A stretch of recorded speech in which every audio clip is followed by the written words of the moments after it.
Good afternoon, everyone out there in our MNC Hoops world. We're so happy to be back live with you guys and gals, of course. When I say guys, I mean everyone. Sorry, we're a few days late. Let's just be honest, a lot's went on. We've had the NBA draft on Wednesday. We had some free agent stuff go on. We were supposed to be live on Sunday. I couldn't be here Monday. CJ had something pop up as well, so we got kind of postponed to now. But honestly, looking at it now, CJ, I'm kind of glad it got postponed because we could talk about some of these free agencies that actually has happened now. So before we get going into it, man, how's your week been? How you been doing? What's going on, brother? Yeah, my week's been going well. It's a great week of basketball. This is always a great time to chop it up with you. It's my third time chopping it up with you guys. Talking about what you did and everything. To talk about free agency. What's next going into the following season. So this one is, I think, just a quick preview. I think it's one of the best, one of the most interesting off seasons in a while.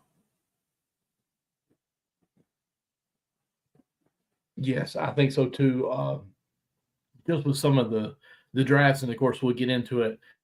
I personally was trying to be as equipped as I can with the draft and know some of the players, what they're kind of projected on different websites, media, whatever you'd say. And of course, there's always those one athletes that's going to fall back, that's in the green room, that doesn't make the top 10 like they're supposed to. But some of the guys, man, I felt like didn't really drop, but they moved way up in the draft order and taken a lot earlier than what a lot of people expected. And that's what really surprised me more than anything in this draft. But, like I said, there's been free agencies, there's been different things going on. Where do you want to start at? Yeah, let's start with the free agency for sure. Okay, so we're going with the top here where we got the Mavericks has signed Klay Thompson to a 3-year, $50 million contract. CJ, this has been a thing, in my opinion, that's been ready to happen for the past 2 or 3 years. I've said on their show back when we were formerly known as Count the Bucket that more than likely Klay would have to be the odd man out in this, especially with his injuries went on, his lack of play because of injury. I think he was out basically a year and a half, it seemed like. But in no disrespect to him, I think he's still a great athlete. It just last season was a little rough for him. He's got all these championships. He's moved on from the Warriors. And from the blue and yellow, he's now in the blue and white, the blue and gray, whatever else color you want to call it. So what's your thoughts on the Mavericks landed him? And when we kind of talked about this, I think last week too, that Klay and the Mavericks would be very interesting. So first off, yeah, I mean, that's a great move. But I just also want to acknowledge what he did as a Warrior. He's a California legend. Basketball legend, obviously. What they were able to do, Stephen Curry, Draymond Green, Klay Thompson, for that run was special. Multiple 720 games played, 420 regular season wins, 98 playoff wins, 23 playoff series wins, 6 finals appearances, 4 championships. Dynastic, no question about it. So, Splash Brother. What happened to Splash Brothers is plural. We talk about both of those guys when it comes to shooting. Really big. Wearing a Warrior jersey, it's a legend for sure. And these things are going to happen. It's just a part of basketball, business, time. Sometimes it's not always going to be how you perceive it, how it's going to turn out to be, but I could definitely appreciate what was done. And obviously, as we have the graphic up here, this is what he did in a Warriors jersey. Draymond Green, Stephen Curry, and Steve Kerr coaching, Mark Jackson also playing a big factor, giving those guys the confidence early on to say, listen, I can be able to take these shots and that they be able to improve their game off the confidence that Mark Jackson gave them. Steve Kerr then coming in as well, developing those guys, helping those guys. But ultimately, it came up to those individuals to lock in. So now he's going to the Dallas Mavericks. So he's having a hard time. He brings championship experience to that team who just went to the finals. So that's obviously a plus. it's just a matter of, can he stay healthy?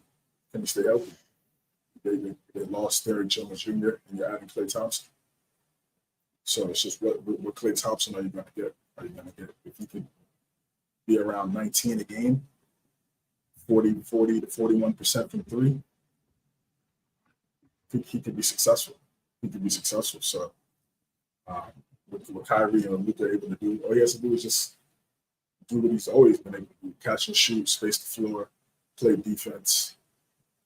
Exactly, bring that leadership, bring that experience, playoff experience.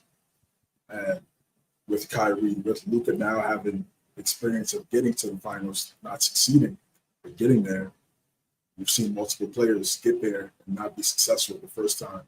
Tatum, LeBron. So it doesn't mean it's over. So salute to Dallas for continuing to improve on their team, not being complacent, saying, "Oh yeah, we went to the finals. This is the team we got to keep. This is it. We're done. We're going to lay back and let other teams get better." That's not how it works, especially in the Western Conference. You have to be competitive in every single part of the NBA season. So, I think Dallas did a good job in acquiring Klay Thompson. And they made some other good pieces. We'll talk about that later. But it's a great move, and it's the end of an era, but could be the start of something else in Dallas. So we'll see. Yeah, just kind of course, piggyback with what you're saying there. I think Klay Thompson, this is a fresh start for him. There's been some baggage kind of going with him in the past little bit. The Steph is kind of keeping it going and still playing at an elite level when Klay Thompson has digressed some, I guess. Injuries and age. Let's just call it what it is. And I think this is a fresh start for him to get back in a new situation and be respected back to what his caliber level can be. Now, Klay Thompson was the 3-and-D guy in Golden State. We know that. His defense has been a little jeopardized the past year, maybe two, if you want to extend it that far, but not extreme. So we fast forward to this year where the Mavericks were in the championship, the finals, and they really lacked a guy knocking it down in the threes. Washington struggled in the finals in that corner shot, which that's what he's done all year for them as halfway through when he came over in a trade. So I like this because with with Kyrie driving, with Luka driving, if you got that guy who can catch the three, it's going to open that paint up so much more. The way the Mavericks were, Boston kind of sagged a little bit and retrieved for the three. If you got Klay and he's hot, you can't really sag that much more in there to help on the weak side. You've got to be able to close out quickly. And in order to do that, you've got to stay a little bit closer at home. So if I'm Klay, I'm thinking, hey, I'm coming in here. I'm going to teach them exactly what we did as far as the effort part of it, of what it takes to win. Okay, we got practice at 7. Well, guys, we need to show up. Let's show up about 5, get some more shots in, get some more reps. Let's get that conditioning up because this is what we did at Golden State when we were a dynasty. You guys are good and you're there. Luka, you're the team. Kyrie, you're also the team leading as a veteran on there. But I'm just going to stand back and say, hey, listen, I got my knees all iced up because I'm hurting, but I'm going to give you everything that I can because that's what it takes from all of us. And so, everyone jumps in on that. And then if he guards, if he can step back up a little bit and play some more of that defense to give Luka those breaths, because that was definitely a big island for Luka, and they can work on that transitioning and switching out to where Kyrie can play more of that defense again. So I think it's a great pickup for Dallas Mavericks for sure. PJ doesn't have to be that three-point threat as a power forward, which he did good. Maybe he can get some more reps at the post where he can work his magic there, back to the goal, 2 dribbles in from that fadeaway that he likes to do. So it gives more options for Dallas Mavericks having Klay Thompson. One thing I kind of talked about pre-finals was as far as my dark horse or my X factor. I was talking about some of these role players would have to step up and lead as a scorer for them. And I mentioned, I think, who was it I mentioned that you kind of said it's not going to happen? I want to say Gary Payton, but I know that's not right. But one of those younger players. I'm sorry? So last week? Was talking about what player that was going to come off the bench and hopefully would have some scoring threat for them because they needed that third option. I can't remember who I was saying, but anyways, it's been 3 weeks ago since then. So having Klay here gives them that option that, if you need a bucket, he's still capable of doing it. So kudos to Dallas Mavericks. Kudos to Klay Thompson getting 3 years for $50 million. I think it's a great move for both teams here, or both people here, don't you? Absolutely. Yeah. He's 34. That's why I was just looking up. He's 34 years old, so I think this will be this will be the last. This is a 3-year deal. I put him at 37. If he can stay healthy, he could definitely get another nice contract at 37. I mean, we've seen guys play well, if he can stay healthy. So yep, it's a great opportunity. Did the Mavericks get better? Yes. Yeah, or the championship team, absolutely not. Because he's gonna be one of those corners, right? Luka and Kyrie take one of the hashes to operate because there's more space, and then Klay, PJ, Lively in a dunker spot or rolling for a lob. So you got Klay Thompson in that corner now. That's a different type of floor spacing. And as long as they get the chemistry down, obviously Luka's a great passer, Kyrie's a great passer. It should be a seamless fit. So I'm excited to see how it plays out. Oh yeah, I mean, even with Klay setting the pick, because there's been many times where Klay has ran the pick and roll with Steph or even Draymond, like the pick and fade. So you come over there with a small guard on you because Luka's going to have size. You almost go with a LeBron James pick and roll that they used to do in Cleveland, where the big brought the ball up and got a pick from Dellavedova, whatever, and then it was a mismatch. So Luka's now going to have a small guard on him. So, I mean, you could even do that pick and fade with that and see how they recover with that too. Exactly. So many different options. All right. So many options. You got another topic you want to dive into? Yes, sir. This is the one that I'm most excited about. I think it's a big move, and I hate it probably the most. Is West Coast guy or team from last year moving over to the East Coast, coming back to the Eastern Conference with the 76ers, is Paul George with a 4-year, $212 million contract signed with the 76ers. CJ. It's still Joel Embiid's team. But where does this put Maxey? And we'll get in more of a discussion with this, but where does this put Maxey back on this team?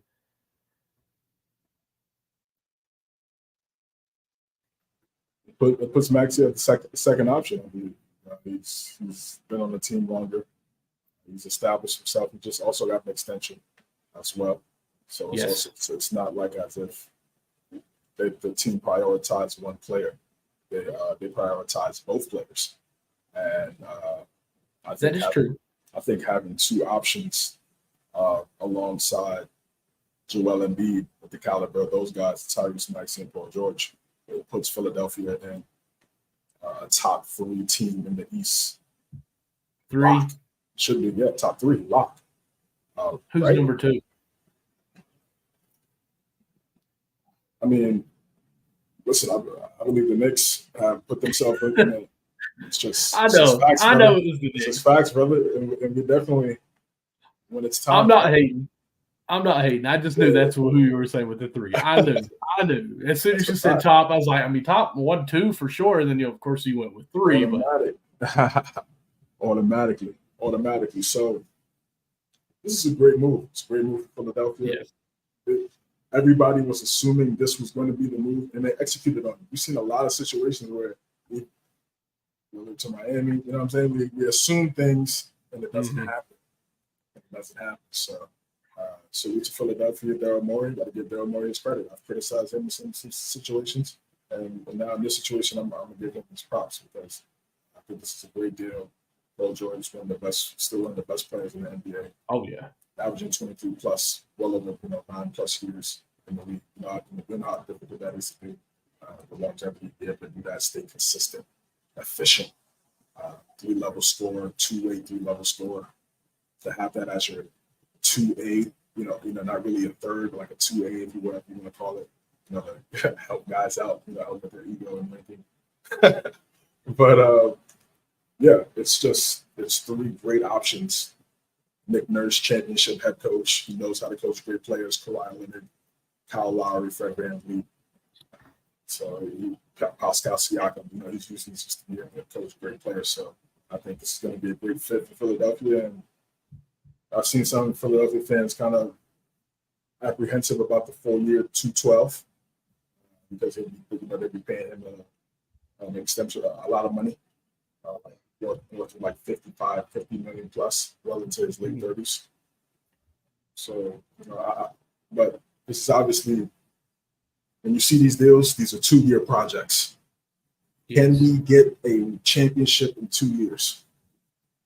We'll figure out the back end on the back end. And so this is a great 2-year opportunity as long as Joel Embiid can stay healthy.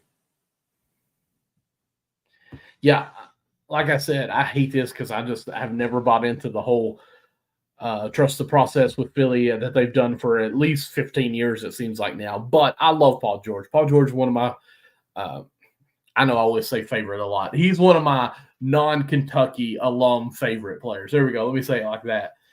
Just what he did with the Pacers pre-injury and what he did after, even in Oklahoma, and then even on out to the Clippers. I think this is a wonderful sign for a team in the East that is the Philadelphia 76ers and what they've got going on.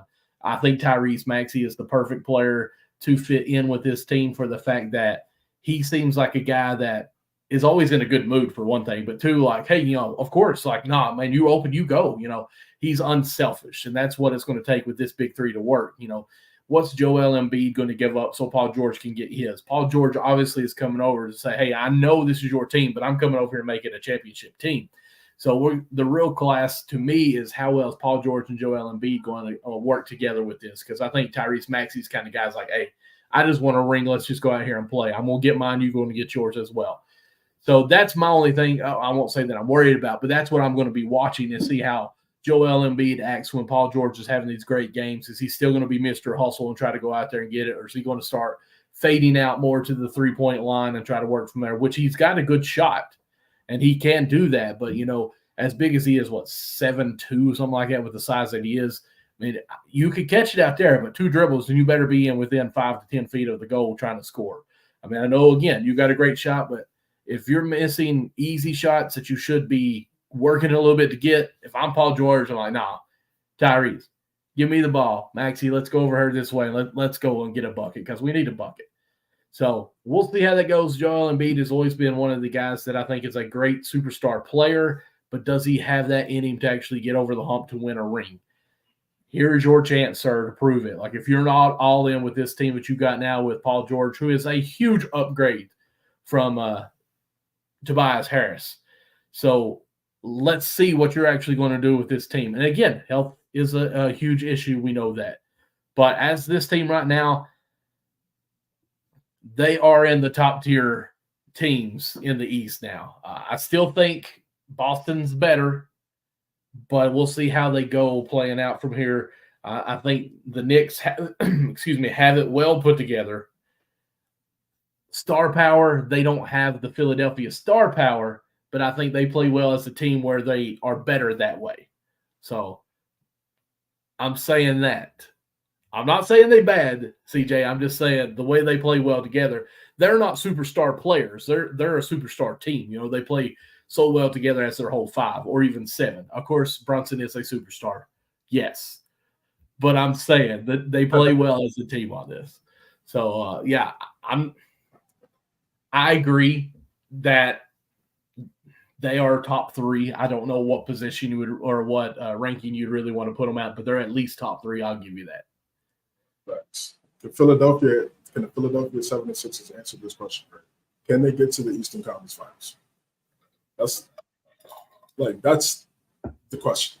Joel Embiid has yet to reach the Eastern Conference Finals. So can this move help the Philadelphia 76ers get to the Eastern Conference Finals? I'll say this. That's the main. To me, it's that's not the even goal right now. Obviously, the goal is the championship, but you got to get to the conference finals first. So he has yet to do that. So first step. Yeah. Exactly. Yeah, I don't even think the question is, can this move help them get to the conference final? To me, this question is, should this move get us to the conference final? And it's yes, like it should be. That's our goal for sure, to get there and then after we win it, then we move it on. Like, to me, if you don't make it to the conference final in this with this signing of Paul George giving up $200 million for 4 years, I mean, Joel Embiid, maybe you're the problem.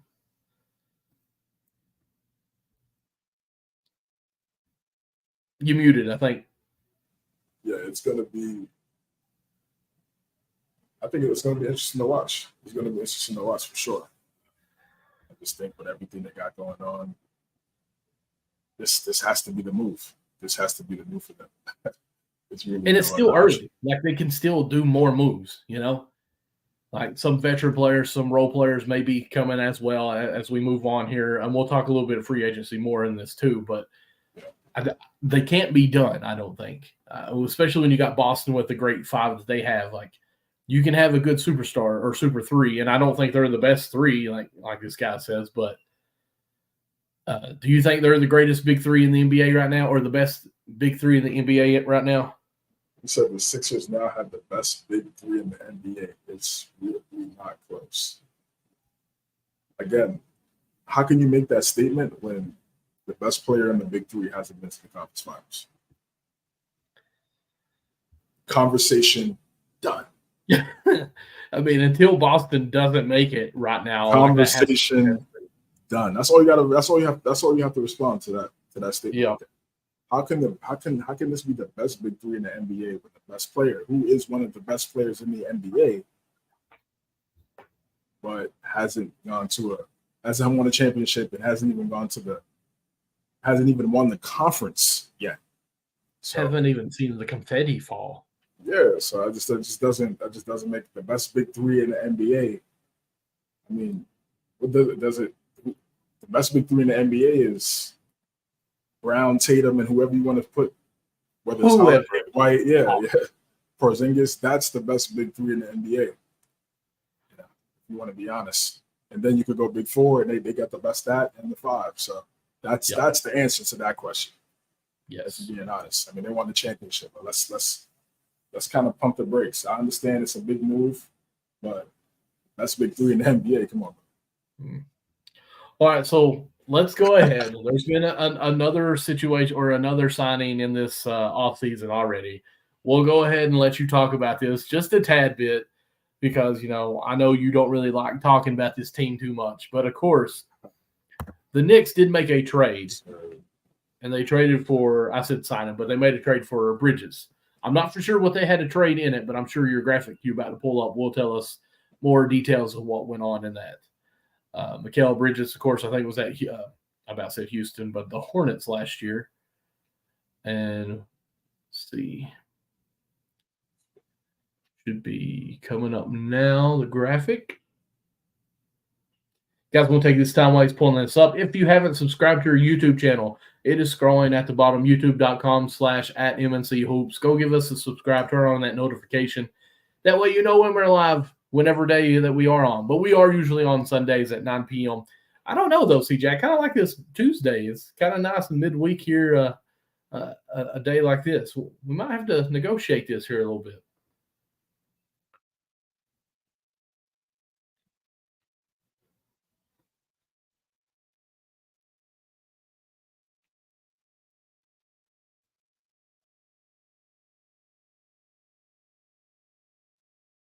You got that graphic? Yes, sir. So yeah, this was a great move, man. This was a great move. It really caught me by surprise. And this just goes to show you really can't listen to what the media says when they regards to the Knicks because they can do the complete opposite of what they say that they're going to do. So they completed the dynamic four. Like, the dynamic four. That's what they completed. This team won a national championship together. DiVincenzo, Brunson, and Bridges won 2 national championships together. That already went to the Lakers when they won in 2018. It's perfect. It's perfect. And then team, and then now you have Hart and DiVincenzo coming off the bench. And look how they played last year. And you see this, and obviously they're going to make the sacrifice because both they got great money extensions. Hart got an extension. They gave DiVincenzo an extension last year, so they're being well compensated, and they understand we should have one of the best second units in the NBA easily. So Brunson, Bridges, Anunoby, Randall, Robinson. Hartenstein went to OKC. Salute to Hartenstein for sure. Salute to Hartenstein, what he did for the city. Mm-hmm. That push shot, ability to make free throws, the blocks, the contribution he made when Mitchell Robinson was out, how well he played, his passing, his on-point passing on that high elbow. When guys were cutting to the basket, he got his high IQ. He's going to be great things for OKC. I don't know how that. I guess he's coming off the bench. I don't know how that starting five is going to work out, but he took the bread, he capitalized on that, and make your money. Make your money, man. It's a capitalistic country, so get that back. He deserved that. He played well, so salute to him. But I think we still have a great team. I think we still have a great team. I mean, there's some talks about us potentially getting Walker Kessler. Oh. I like that. I like that move. I like that move for us. Again, Mr. Robinson, when on the court, is excellent, but it's just the injury concerns over the past couple of years. He has to be able to play. If he could play 75 games, incredible. But it's just you gotta have that second guy to be able to fill in if he does miss games and still be able to contribute. And I think getting somebody like Kessler would be perfect. He's still young, a lot of upside. He's worked on his shot. He has a nice, solid shot. And the thing is, it's going to be an easy, open shot for him because those bigs are going to close out late all the time because they're always in paint. So it's really like a routine shot. It's like you're practicing the shot for these big men. Now, I'm not saying stay out there, but every once in a while, you could knock down that shot. I still need you to work on your inside game, your push shot, your floater, knocking down the free throws. You need to be able to be elite in everything mid-range, inside first, before you even start thinking about shooting 6-7 threes in a game as a center if he was on my team. So I just feel like we could bring him in. Thibodeau has done a great job of developing guys. Look at what Precious Achiuwa has done.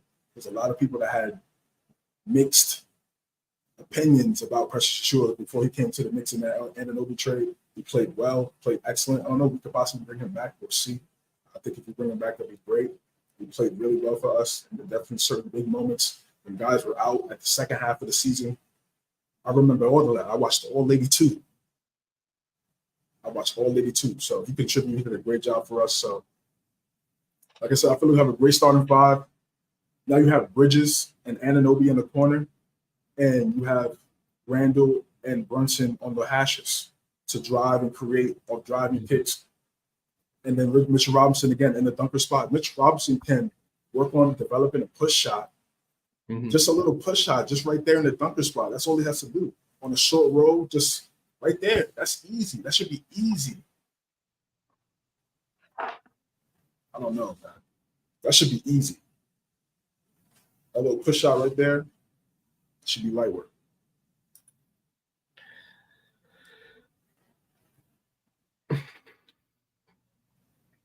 I don't know, man. I feel like if Laurie does come over, do you think Laurie Marketing? Nah, Walker Kessler. Oh, Kessler. Either or. Okay. All right. That maybe change a little bit because he's more like a small forward, isn't he? Who, Kessler? Yeah. No, Kessler's a center.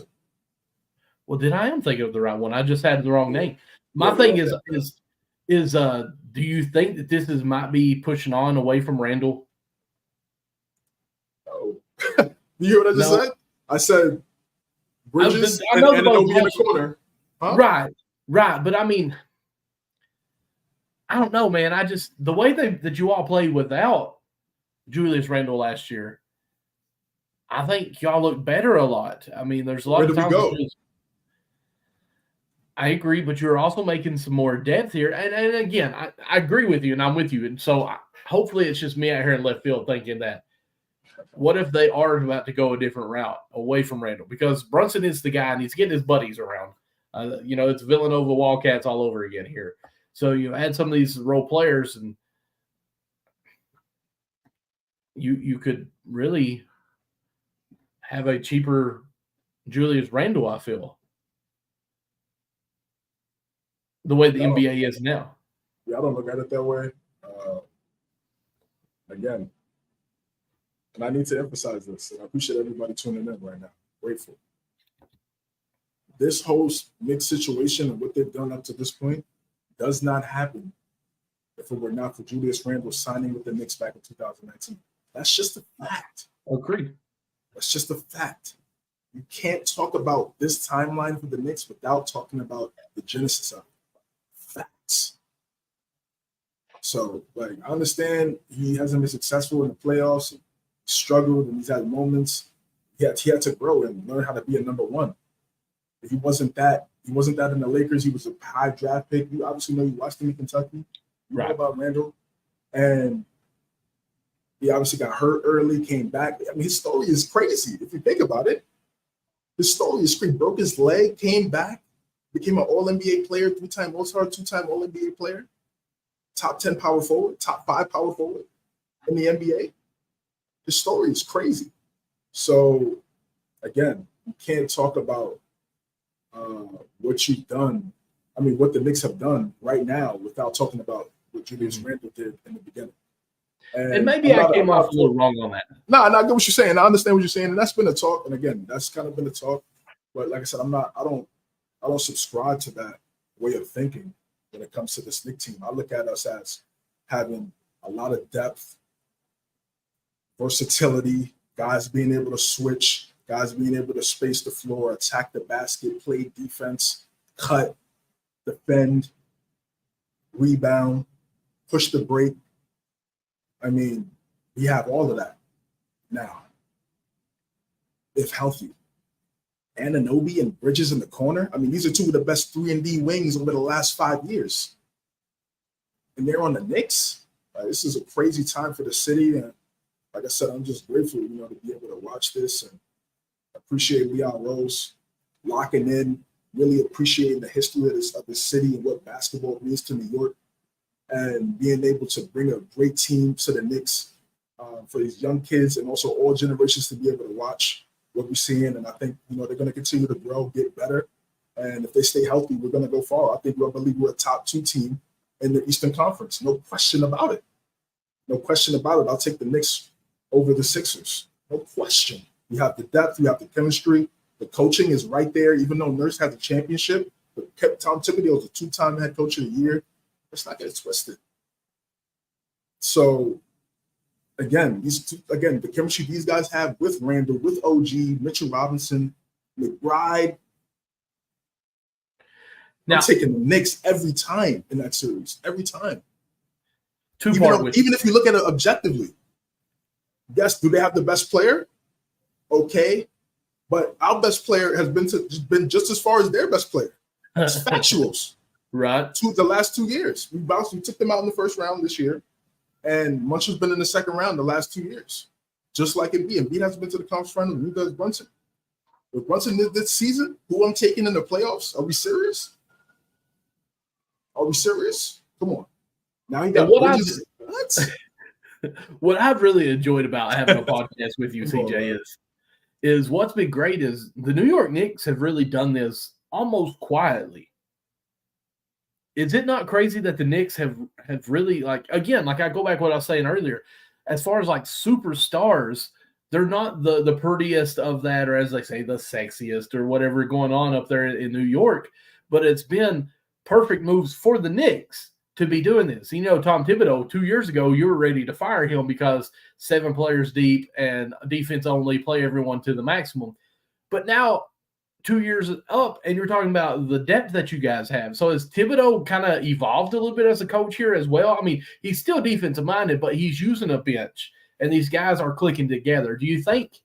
Well, let me just ask you, what do you think's really changed to make the Knicks really click on all this, on all cylinders, really? Because if Randall is there and he can still lead as the veteran, still number 2 option, with Brunson being the number 1 of what he does all the time, with his guys there in a perfect flowing offense that is defensive minded, and that's what's win championships in the NBA. It's defensive minded teams. So what's changed? What's made this happen? Well, I mean, I don't think anything. I wouldn't say change, but I say what's improved is the partnership between Leon Rose and Tom Thibodeau. Them having a similar philosophy of how they want to build a team. That's very important when you talk about team building and franchise building. The GM and the head coach have to be locked in key step and sync in what they do in terms of basketball decisions, because that's going to reflect the roster and how you build the rest of the team, and that's going to ultimately determine whether you stay or go at that position for that team. So that's improved between those two guys, and those guys have a relationship for decades. So that matters. Of course it matters. Like, people try to discredit connections, and I'm like, how? Sometimes you can sit there and be like, all right, that's kind of wild. But most times, how people get in their best positions and opportunities because of who they meet, who they know, and networking. So why sometimes for that to be the public perception and look at it as a negative light is confusing to me sometimes. But that's improved, right, between those two guys, and they've improved the roster. The roster's gotten better every single year. We stayed aggressive. We kept our draft picks. We stayed patient. There were a lot of people, a lot of fans, a lot of people in the media were saying, "You need to go get this guy. Push the button on this guy. Send all those picks for this player A, player B." We stayed patient. They waited. They moved the Nets. It was going to have to be a deal like that, 5 first-round picks, in order for them to move off Bridges because of the talent that Bridges has and how he was able to produce. And they made the move. And like I said, it works because he already has chemistry with 3 other players on the team. So it's not one of these situations where he's going into there, he doesn't know anybody, new environment. He already plays in the city, the state. He understands. I think it's perfect. So, like I said, I'm very grateful that they built this team, and we're going to see how they play on the court. I'm excited to see what happens. Listen, we could talk about the Knicks for quite a while, because even really you're almost a team full of misfits. And what I mean by that is Hart was on a different team that kind of got passed around when it comes to the Knicks home.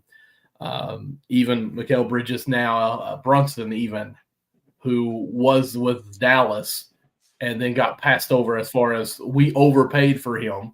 And then even Julius Randle, like everyone on your all's team has kind of came through a system somewhere else. And I personally feel like it kind of benefit that these guys seen, one, how it's played without the chemistry, and then 2, how to be 1 or 2 options on certain teams. And now you come together and say, hey, we're here for everyone. So again, we could talk about the Knicks forever. We've got a lot more that we got to go on here and jump into probably some more NBA free agency that's going on right now. There's different people that's being go ahead. No, you go ahead, brother. Go ahead. I was just going to say there's still different players that are out there that hasn't signed yet. There's been some ideas of who's going where. LeBron is planning to re-sign with the Lakers. I'll leave it at that. DeMar DeRozan is still an unrestricted free agent. Pascal is planning to sign back with the Pacers. Miles Bridges. He already did? Yeah, last week. Okay. So he has signed back. So, I mean, again, Klay is gone. Right. Harris has signed with Detroit. Quickly is planning to re-sign with Toronto. He did re-sign. Great contract. Congrats to Quickly. Always in it. Right. So there's just a lot that's going on out there still with as far as these free agencies. Who's somebody that you may be watching, or a team that you might be watching to see who's active right now? Yeah, I have to go here. This one was so.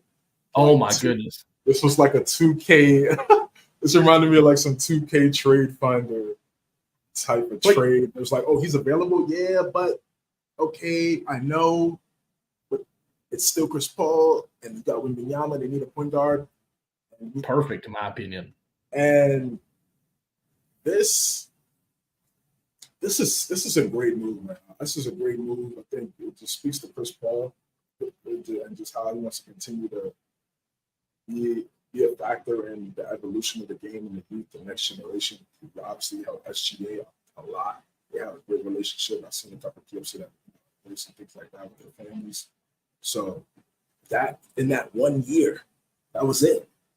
And look at the type of relationship they were. So now we had Wembanyama, Chris Paul, one of the greatest point guards ever, top five in my top five.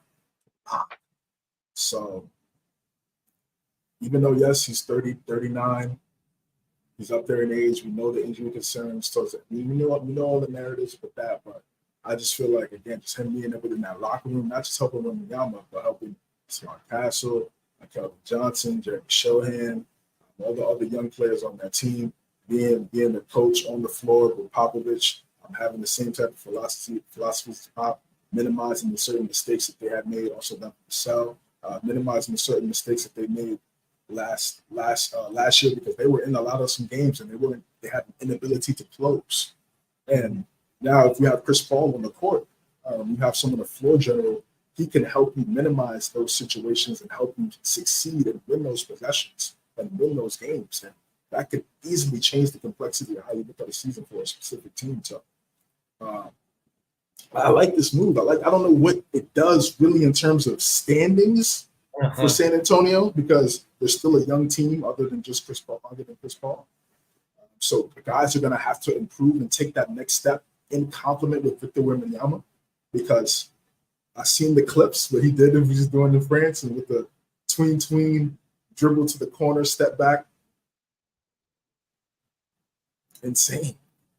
Just going ISO, sizing up Gobert at the top of the key and just one dribble pull up in the mid range. I was like, what? And this is year 2. So it's crazy. It's great. So now I believe Wembanyama was like top 3 in lobs without a true PG. Wow. So if Chris Paul can stay, I really hope he can stay on the court, man. Yep. Because I really need to see something special here. He's one of the best lob passers ever. Jason Kidd, Chris Paul. I think Chris Paul's number 1 because what he did with him and Blake and DeAndre, he has to be number 1. I mean, he was the reason why. I mean, he was the main reason why they call it Lob City. He was throwing the lobs. I'm going to say he's number 2, but that's mine and yours. I mean, it's you're not wrong on either one you pick here. The only reason why I'm going to say he's number 2 is even I could throw a lob to Blake Griffin and DeAndre Jordan the way they could jump. I mean, they were both probably putting their elbows in the rim flat-footed. So, I mean, it's a little easier to throw a lob on that, but I'm not taking anything away. I'm just being particular because Jason Kidd's my favorite, and you're not going to talk me out of this. But even with the Hornets, it was the Tyson Chandler. Like, it wasn't just, but I see what you're saying, though. But, and, of course, yeah, J. Kidd. That's why I said J. Kidd, because those lobs to Carter and Martin, as I'm saying, Jefferson. So, and then, of course, every other place he went, he was obviously throwing lobs to Chandler again in Dallas and then with the Knicks. So, it's just now with Wembanyama, it's just going to add to that. That's what I'm saying. So I think it's going to just put him at 1. Let's just be honest, and you're going to appreciate this, I think.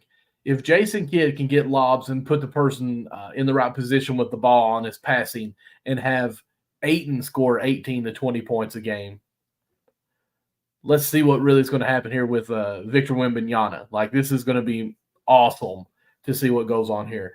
And, he doesn't have to play a ton or start the game, play a little bit in the second quarter, maybe start the third quarter, big rest, and close out the game in the fourth. Like, we need you, but let's really try to have this last for maybe 2 to 3 years while we build this team and you be our captain as our veteran on here. Yes, we want to try to win now, but at the same time, let's get this chemistry going. Let's get these rooks that are just drafted as well, understanding what's going on, your leadership, what you're doing here, and let's really see what this is going to go. A guy that we use his website quite a bit, No Trade Clause with Aaron Washington, he was talking about how he appreciated on Twitter. He said that, Chris Paul is now not chasing for rings. He's really trying to be a mentor for these younger guys. And I said yes to him on there, but I tweeted back and said, but him and Victor Wembanyama, when a pick and roll with somebody that can be a knockdown three guy,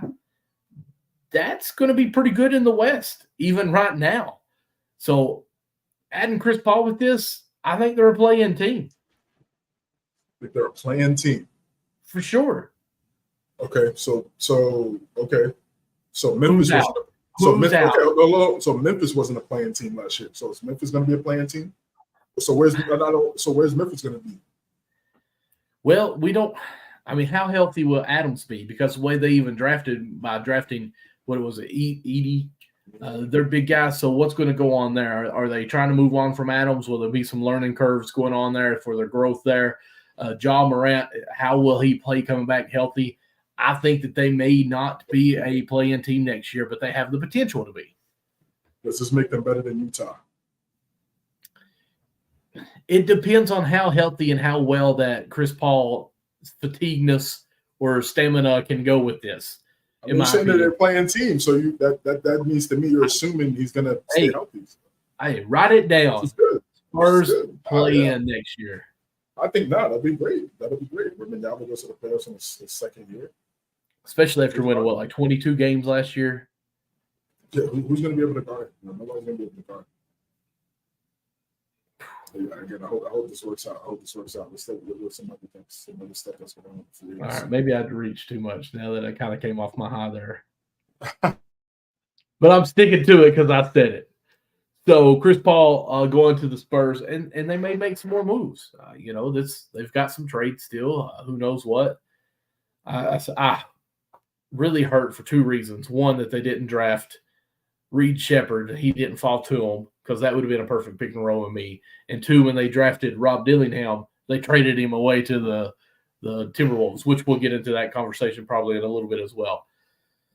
So CJ, now for you guys listening on the podcast, got up DeMar DeRozan remaining in the NBA free agency right now. Let's see here from Sports Center. Where do you think he might end up at? There was some talks that Miami had some interest. DeRozan had some interest in Miami. I don't know what that what the deal or signing would look like. I think that would be perfect for the Heat. They have to do something. I mean, listen, I know he's a legend. He's won multiple championships and one of the greatest executives. I get all that, but you got to do something in present day, 2024. It's 2024, brother. And yes, you have an excellent head coach. You have a great player in Jimmy Butler, great player in Bam Adebayo. You got to improve on that and get better. You don't want to continue to be left. You want to continue to be a playing team. Improve the roster. Like, what's going on? Telling me you can't get guys that fit your culture that's still great players. I don't get it. You're in Miami, no state tax. Should be a no-brainer. Should be a plethora of all-stars being willing to go play for the Heat. So we'll see if they're able to execute and pick up someone like DeRozan. I think that would be a great duo to watch. Jimmy and DeRozan. Bam Adebayo off the pick and roll. Things like they still need some more spacing in that lineup because DeRozan's not really a three-point shooter. Jimmy shoots better from the three in the playoffs than the regular season. He's still a solid three-point shooter, but that's not really like his game. So Bam Adebayo doesn't shoot threes. So those next two guys in the starting five have to be excellent floor spacers to really make that work. But defense needs to be obviously on par. When you talk about having versatility at the wing position, like the other teams in the Eastern Conference, like Anunoby and Bridges in New York, like Paul George and Kelly Oubre Jr. in Philadelphia, obviously Tatum and Brown in Boston. DeRozan and Butler is about as good as it could get in the league. You talk about versatility in that wing spot position. So I think Miami really needs to wake up, really, and execute this move and see if they can get DeMar DeRozan. Try to put their status up in that talk about top teams in the Eastern Conference. Mm-hmm. Yeah, like what's going on? You tell me. Yeah, I think that would be a wonderful pickup for Miami. Someone who's proven from his Toronto days to be able to lead a team to even go to the Bulls, and actually even back with the Spurs when Pop re-energized his whole career. Like DeRozan was almost going out of the league until he went to the Spurs and is like started to develop that mid as far as being a superstar. As far as you said so right. Out of the league. As far as being the superstar, because I mean, really, that was back when I was playing fantasy basketball a little more, and I picked him up off the waivers because I mean the mid game that he was playing, the jump shot right there, he created coming up the pull up, like he had that to his bag and really started, and which he's always had it, but it's like he developed it a lot more or went to it a lot more, I guess. Let me say that, and really became another superstar player yet again, and then went to the Bulls to be a part of the big three that knees don't hold up for them. So I think it'd be great if Miami picked him up. But another team that I'm wondering that may make a move for him is the Clippers. After Paul George is out, we'd still what? No, go ahead. Well, I mean that's because brother. Well, it's just I hope he don't go there, but I mean, Paul George is out, and he was waiting to see what Paul George did. Is one of the comments that I've seen on some of the media is wanted to get a feel of free agency when Paul George leaves. Well, maybe he's wanting to go out to L.A. because Paul George is out. Westbrook stays. That might be a little bit hindrance to him, and the Harden's still there up in the air of what he's doing. So, I mean, if you could go to L.A. and play for the Clippers with Westbrook and Leonard, I mean, that would be nice. And Harden. Well, Harden's not made a choice yet, so I was just saying at least you could say Harden extended, brother. He did extend. Okay, last I'd see. Yeah, 3-year deal. Yeah. So I mean, that's still a pretty good four. I mean, it's a downplay from Paul George big time because your three gets a lot smaller. I mean, in a way, defensively, I guess you could say downplay, but score and 3-point shooting, yes. Availability. DeRozan. So I think, if that, I mean, I feel like when you talk about the Clippers, that's the magic word when it comes to the Clippers is availability. Yes. So, I mean, if you want to talk about that, I mean, DeRozan obviously has been available for a long time. Mm-hmm. That's one of the underrated things about him. Is one of people talk about his ability to stay on the court. So, what if he went back to the Spurs now that Chris Paul's there with Wemby? That would be nice. That would be nice, yeah. That would be nice.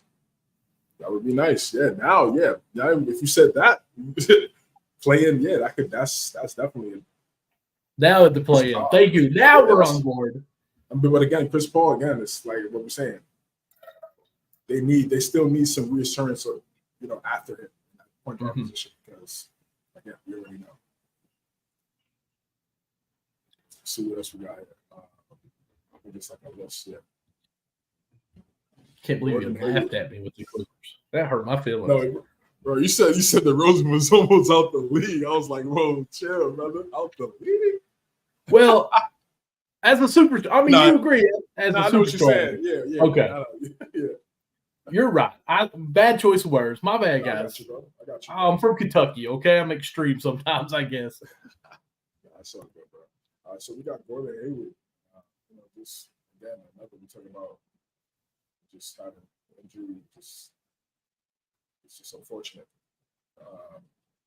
Where would you like to see Hayward again? When healthy? Wow, someone said Hayward would be a good fit for a retirement home. Yeah, I mean, it's just engagement addicts. Go ahead. What do you think? What do you think Hayward could be a produce? Really didn't work out at OKC. I thought he provided something off the bench for them, but I guess he just really wasn't really fitting in Bagley in those rotation. But what would you like to see him next? For Hayward, man, it's tough because you think of him, man, he was once removed from a year where he almost was giving a championship in Boston until very first game disaster. And since then, he's not technically been the right player. Not saying he still couldn't have it. Knocked down 3, played great, of course, in Utah. I want to know kind of what he's feeling, and that's why it's going to be hard for me to make a decision on him. Is he kind of riding off into the sunset as much as he can here for a few more years, or is he going to be searching for rings? Because if he's trying to be have a happy sending, maybe he goes back to the Hornets. Just be like, you know what, Charlotte was here. They need somebody. I'm a name. They may pay me to come back here. If he's looking for a ring, someone that's needing some 3-pointers, that could still create, but he's almost like the oh man, I got his name in my head. Gallinari. That's what I was about to say. Gallinari, who's the name recognition that always seems to find home with the team that has a shot, but can't ever really produce for that team, Really, again, we're saying Spurs quite a bit. OKC, if he could go back there and be a sharpshooter, just to be a person off the bench. That's really where we're at. Maybe he goes to Miami just to be like, hey. I was about to say that, yeah. Because if DeRozan were to come there, add him to the repertoire of some sharpshooters that we've got and still can create some, it's different Miami. That's all you can say. If you're having a bad career, go to Miami. He's going to make you good. Let's just be honest. If you're not getting the contracts that you think you should have, just sign 2 years with Miami, and then you're going to make bank after you leave there. So that 2-3 zone that they play where it's basically matchup zone on the outsides, top and bottom, whoever's it, we're going to switch everything and go. Bam's just going to stay in the middle. If it's a big guy at the top, he's going to be basically doing a 3-2. If it's a big guy going down, he's just going to drop to the zone. You all switch out constantly and get a couple boards. And Gordon Hayward is actually a little bit bigger size than like Hero or even Duncan Robinson at that position as well. So it's almost a 3-headed sharpshooter rebounder with those 3 guys. So, I mean, if he's wanting to try to still have a career where he's playing minutes that are meaningful, I think Miami would be a good place. So I think he's going to stay East Coast. I'm going to say Charlotte or Miami. Charlotte or Miami. I don't think he goes back to Charlotte. Maybe even the Bucks. Nah. I think that ship has sailed. I like Milwaukee, Lakers, Denver, Miami. He can go to a few teams and like be able to contribute if healthy and get an opportunity with the second unit. Another player or another team that I'm thinking of, sorry to interrupt you there, is I wouldn't mind seeing him go to Dallas and just be like, hey, if Klay and I be almost the same player when we're in, like, okay, you're in, I'm on the bench, and then we'll switch, and you're still getting that same productivity from that player. Almost interchangeable, I guess. If Klay's not really making it, okay, sorry, Klay, like we thought this would work. It's not panning out for you. We're going to rest you for, a few games. We got Gordon Hayward, who is basically you as a player. So we're going to play him for a few weeks here and see how he does. Then just kind of switch him out. Yeah, again, this is all best case scenario. Yes. And yeah, I think a bunch of teams could use him because he's a pro. He knows what he needs to do. He knows what his role is going to be at this stage in his career. And then he's looking for opportunity to continue to really produce, and he feels like he still has a lot left to give to the game. It could be a great story. Depending if he goes to the right team, right situation. We've seen this plenty of times with players, so I wish him the best. Okay, so let's see what's next. Do you think he could go back to Utah? I just think the timelines are different. If Utah was like contending and they needed like a bench guy, like that would have been a nice story, but we're in a completely different mindset. LeBron James, still a free agent. Thoughts? How deep do you want me to go with this conversation of my thoughts? Yeah, bro. It's MNC Hoops. Well, I mean, I'm saying like as far as the Los Angeles Lakers draft. So you want to combine it? Okay. Well, that's what I'm asking. Do we want to maybe just leave it at this? It's going to be hard not to combine it. Oh, yeah, we can combine it. Go ahead. We can combine it. That's Okay. Obviously, the Lakers want LeBron James back. They drafted 55th, I think, pick in the NBA draft and drafted his son, Bronny. So I think LeBron, obviously, he said for years that he would love to play with his son in the NBA, and now it's going to happen. He's going to sign back with the Lakers, and they're going to talk about how they want to improve this roster and go from there. I think it's a done deal. He's going to wait maybe another week before he signs, just so he can make it not look like, hey, I'm coming back because you got my son. But he comes back. Now, this is why I asked the other part. Guys, I'm looking straight at you all who are conversating about how LeBron and Bronny playing together is the dumbest thing and you all hate it. If you're a father, this is the greatest thing that you could ever have in life is what you do for a career and have your son do it with you. That would be amazing. I don't care what the situation is. You look back at Griffey stealing the catch from his dad in Seattle when his dad's got to pop up. Everyone's seen that highlight. And Griffey Jr. comes over and just steal it, and the smile that they have as they run into it, man, that's where they do not care about TV, about what's going on in the media world. They're just having a father-son moment. And I'm happy for LeBron that he will be signing back with the Lakers and playing with his son in the NBA. Like, that's awesome. There's no way anybody could be dogging that this is happening. Period.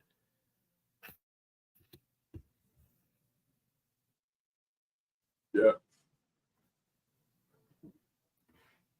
Yep. It's him being a free agent.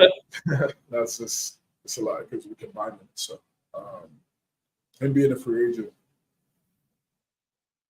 I think he's gonna resign. You know this. But what are the Lakers gonna do, and what type of moves are they gonna make still to improve the team? You still have to improve his team. Yes, I think they had a really good draft. I think they had a really good draft with Connect at 17, and then Bronny at 55. Really good draft. So obviously LeBron's looking at that when you look at offseason moves for the team moves on for the Lakers. So now free agency, who's left? DeRozan. That's a great move. LeBron, DeRozan, AD. DeRozan is from LA. It's a great story. He's easily a solid top, three guys that can make it happen for you on a night-to-night basis every single night, especially on the offense. 23 plus between AD, Bron, and DeRozan to be able to acquire DeRozan. Brings a different type of pace to the game. You just got to continue to have spacing around all three of those guys. And you have JJ Redick as your head coach. I mean, I'd be shocked if you don't have at least, I'd say, 4 floor spacers on the roster for the Lakers next season. He makes it a necessity. He's always talked about that. So I expect to see some really good shooters around those 2 guys if they were able to acquire someone like DeRozan. So they got to stay aggressive, make moves, make trades.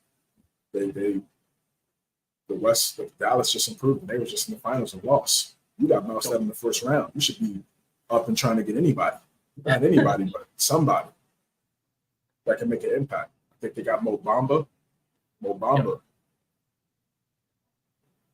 This is a big opportunity from Mo Bamba. I mean, he's still young, and I mean, he should look at it whereas he shouldn't be getting 1-year deals here, 1-year deals. He should be getting a long-term deal. Yeah, I mean, he had at Texas. He played well. He put himself in a solid position, a really good draft at a nice spot. He hasn't really been able to click and work out and really find a home. It didn't work out in Orlando. I said the Lakers need a center. They get a center. He has upside, but what type of coaching can he get with the Lakers? and improve. I think if he could, it's really going to be on him. I mean, he should look at this opportunity like, hey, I know the Lakers need a center. I know they like AD playing before. I could really put myself in the spot here and be the starting center for the Los Angeles Lakers. I mean, if I was him, I mean, that would be my mindset. Right? Like they need a center. It's right. The position is right there for me. All I got to do is play defense, rebound, be aggressive, be physical, knock down my free throws. If I want to play, I do that. Yeah, that's first. Defensive rebounding, obviously. That's all day, every game, anytime you're on the court. Defensive rebounding, that's automatic. And then everything else is everything else. But knocking down your free throws. Those three things to me for a center. Free throws, defense, rebounding, you got to have automatically if you want to stay in the game. So he can do those things. He can do those things, but it needs to be on a night-to-night basis, efficient level. And we'll see if he's able to exceed. Again, it's Jimmy Bus as well, but that was a solid move for the Lakers, bringing in Obama. You think they get Buddy Hield? Buddy Hield to be a nice piece off the bench. I don't know what the money's going to look like. They were supposed to get Klay, but obviously that didn't work out. So that that kind of leaves them for, I think, to LeBron. They say LeBron might take a pay cut. So for them to try to acquire a player, bring a player in, I don't know what that pay cut's going to look like, and I don't know what that, if they do the pay cut, what type of space and what type of money that gives the Lakers. Mm-hmm. So, it's really tough for me to say that, like, because even though DeRozan's going to want bread, like money, like he's not going to want some mid-level exception. That's all they have. That DeRozan there is clip. But they got to figure that out. They should have been had this flexibility. How did they not have flexibility? You got AD locked in for long term. LeBron is a free agent, and you have no cap space and flexibility.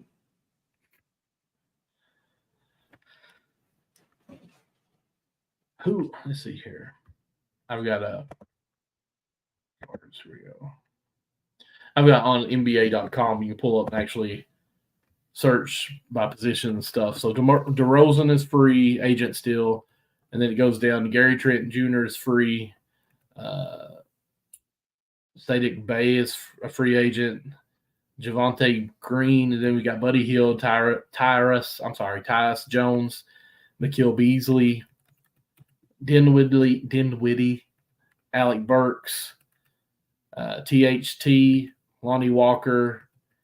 So, I mean, in my opinion, there's not too many, like, three-point threats that are out there.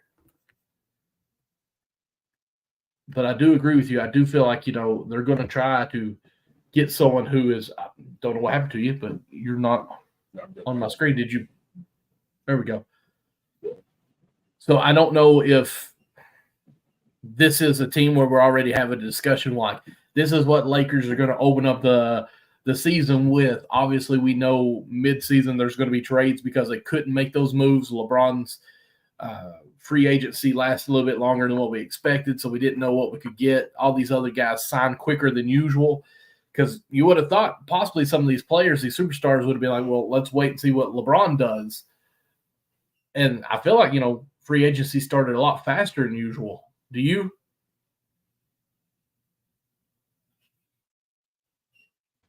No, I think it started on par. Okay. It starts late June. Well, I'm saying, like, once it opened up, I felt like it took off. Like, usually there's like, these mid-level players, like, I just want to get that contract, make sure I'm getting money, take me. But, like, Paul George I think it was because of the trades. A couple of the trades that popped off like a couple of days before free agency really kicked off. Caruso trade, DeJounte Murray to the Pelicans. Mm-hmm. Which, wow, I mean, we're going to obviously talk about that too. That's going to be us. That's going to change. You say the Spurs playing. It's tough. It's tough, brother. And, of course, that roster is probably going to be changed by the start of the year as well. Yeah, I mean, they're still deciding that and what they're going to do. We still don't know what's going on with that. But Ingram so it's the West. The West is improving, so the Lakers need to continue to do the same thing. The Lakers drafting Bronny, I think it's a great story. Mm-hmm. He didn't have an opportunity to train and really work on improve his game because of what happened to him in that tragic incident. Oh yeah. Mm-hmm. So he went 55 out of 60. It's not like if he had went 17, then I could kind of see where people kind of be up in arms about it. But 55, are we? Come on, and now it's a blessing. He gets to wake up, train with his dad every day, like as it's a job. I mean, I'm gonna be honest with you. You shouldn't be in the G League for too long. He's been doing NBA workouts for years. Yeah, His pops is LeBron James. Right. You could argue he has more NBA experience than any other player in the draft. Actually, he does. He has more NBA experience than any other player in the draft. Yeah, I bet you the Lakers had a lot of scouting against him already. Like, there's probably some of these games like, son, won't you come on over and play with us? We're going to have cook-up, or open gym. And he was in there, and rightfully so. I'm not dogging it at all. If my son could come and play with some NBA players with me, he's coming. So yeah, no wonder he went to the Lakers. Guys, like, back off of the whole hate towards this. And I'm a LeBron hater, so like, this is coming natural. Okay, this is how we really should be on this. Like, this is awesome for his son and for him on this. Yeah, exactly. It's a great story. They said we hating on him, man. There's something going on with you. So, and this is why LeBron is better than Michael Jordan, because his sons could never do this. What? Did I go there? CJ, you ready to jump into the draft? Yeah, let's jump into the draft. Actually, no, we got a couple more free agency stuff to talk about, my brother. Okay. All right, let me pull it back up. Free agency. We're not done yet, man. This is a pretty interesting free agency.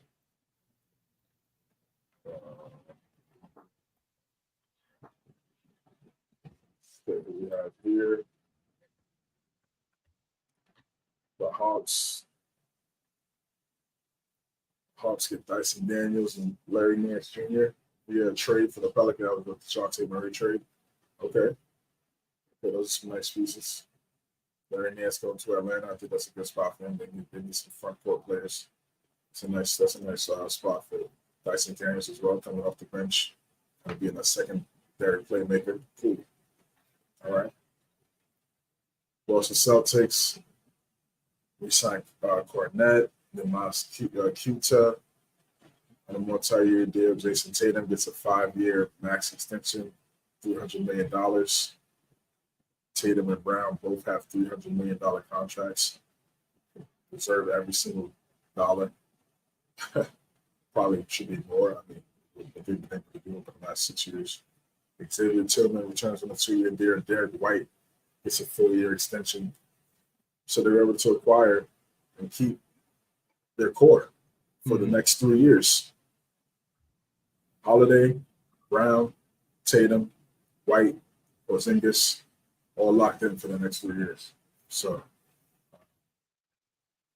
they're not going anywhere. Brooklyn Nets, Bogdanovich, and of course they get a bunch of draft picks from that trade as well.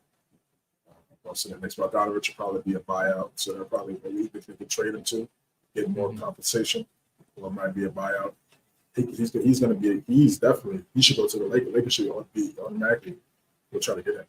Yeah, I mean he's definitely still really good. I mean he was playing well right before he got hurt for us. He was really starting to turn it on, turn it around, and figure out his role for the Knicks. He's a nice piece for any other team, any contending team that could use a size 6'8". Not the best defender, but he'll try. But the shooting is definitely there. He's on. Reggie Jackson, what's in the Hornets, trade. Getty, we talked about that last week on the Chicago. Jalen Smith and Patrick Williams. Yes. Both getting multi-year deals. Jalen Smith coming from the Pacers. Patrick Williams. They believe in Patrick Williams, and okay, so he needs to be a primary focal point for them going forward. They got a 5-year deal. He needs to have the basketball in his hands a little bit more. Be a top 2 option for the Chicago Bulls. Sign a 5-year deal, right? I mean, yeah, I'm kind of. I'm trying not to get ahead of myself, but I'm kind of interested in what the Bulls are going to pull out here because,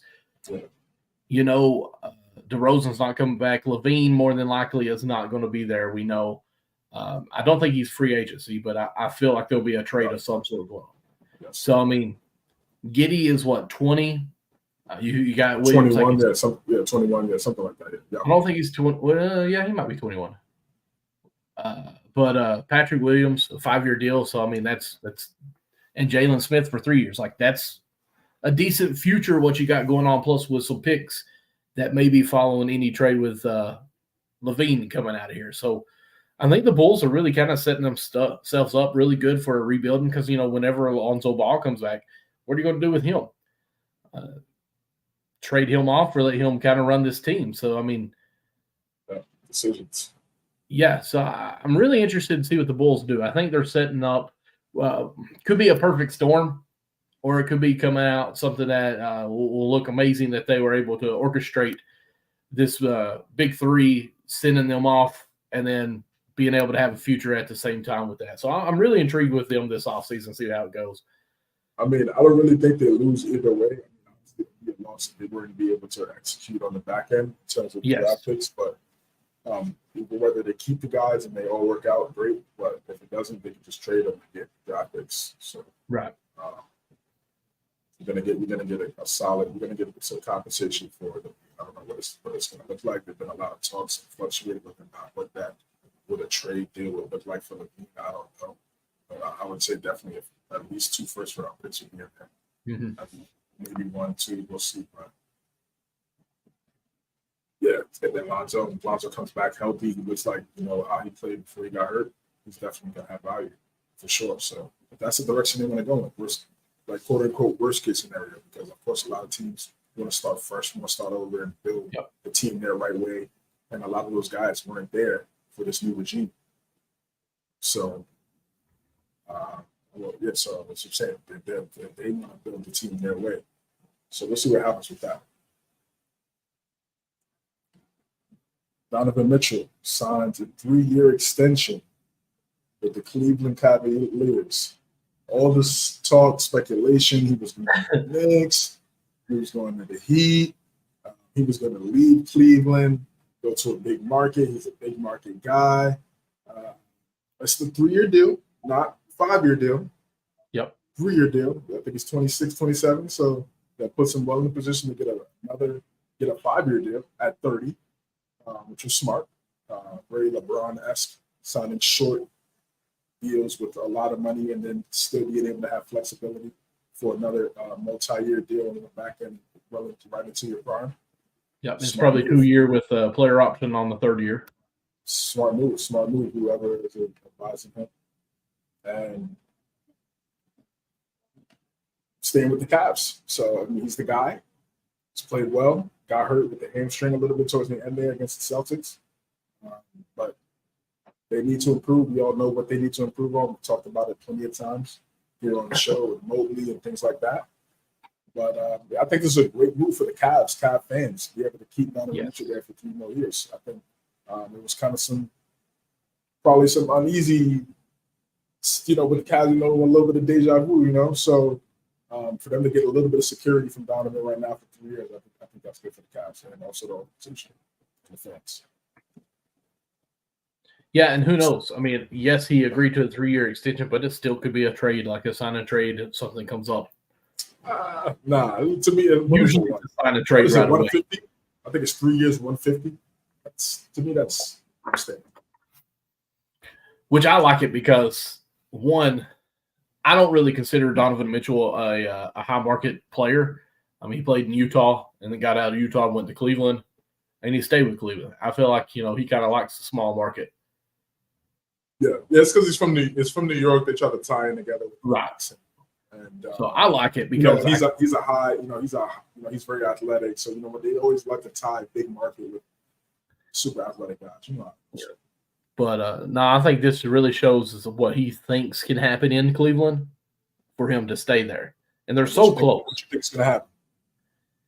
Well, I'm just saying, as far as their young core, like they are the potential of this team. What's their potential? Could be top 4. Okay, so their potential is top 4, so better than the Bucks. Better than the Pacers. Yes. Better than the Magic. Potential, yes. I have them. Beat the Magic. Better than the Pacers and the Bucks. Okay. Listen, I'm out on the Bucks. Yeah, I hear you, but it's still they still got guys. Okay. They still got some guys. They still got some guys over there. So and they also got Doc as the coach. But I'm just saying, I think Mitchell staying is showing that he believes in this team at least. And I do think the potential is there with the bigs that they have and the athleticism that they can play at. I mean, if they got a sharpshooter to go with that lineup, that would be nice. So we'll see how it goes. I don't think potentially top 4 is out of the picture. Where they finished last year? Went at 5? 5, yeah. No. Yeah, so, I mean, there were 5 last year with some injuries as well. So, they're good. They're good. They're a good team. They've never been able to figure out the small forward position post LeBron. Honestly, that's been they tried Strus, Okoro, LeVert, Stevens, a plethora of guys, and they haven't been able to find that small forward and that's why to me it's going to be tough for them to get past the 3 other teams because they don't have the dynamic position at that wing spot. And whoever's at that spot isn't going to be better than what those 3 other teams are going to potentially have. Yes, Donovan Mitchell, yes, but then it's that small forward spot. It's who is that guy? And they haven't been able to really solidify and lock that in like Timberwolves did with Jaden McDaniels. Mm-hmm. This is our small forward. This is what he's going to do for us. They haven't been able to find it. They haven't been able to find that. And I think because of it, they're going to just be on that second tier. Yes, they can win a game. They can win a series. They can make a series competitive against the top elite level team. But since they don't have that position, and if Mobley doesn't improve, they're just going to be right below, I believe. What about the Nuggets not even making anything happen yet? Oh, I'm sorry. Very confusing. No, very confusing. We go right there. Very, very confusing. If we go to Dallas, very confusing. I really don't understand what they're doing. The GM came out and said it's okay. You didn't need KCP, and KCP said, "Okay, I'm going to go to the Orlando Magic." and they believe in Christian Braun being that guy for them, and they believe in whoever they drafted. Okay, I mean that's their vision, that's their identity. If that's when he got the job, and he said, "This is how I'm going to run the team this way." If he's sticking to that way, I can't knock him for it. We'll see if he'll be successful. He still has Jamal Murray. I think Jamal Murray signed an extension up. I believe he did. You still got Nikola Jokic. You still have Aaron Gordon, Michael Porter Jr. They're going to be the type of team where their depth is going to be from the draft. And that's okay if they develop the players the right way, and they've done a solid job in doing that. They have to continue to grow in that area. So I was looking at the odds, and they got Denver with the 3rd best odds to win the title. I'm like, yeah. Oh, I mean, I don't know about 3rd, but top 6, 7, sure. But 3rd in the NBA, I don't know about that.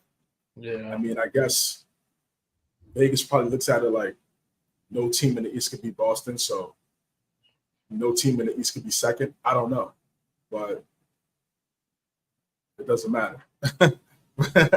It doesn't matter. But yeah, Denver, they're still going to be a good team. It's just what are those guys? What are those young players? Can they improve quick enough within the timeline of Jokic and Murray as they continue in their prime and move to try to chase and win more championships?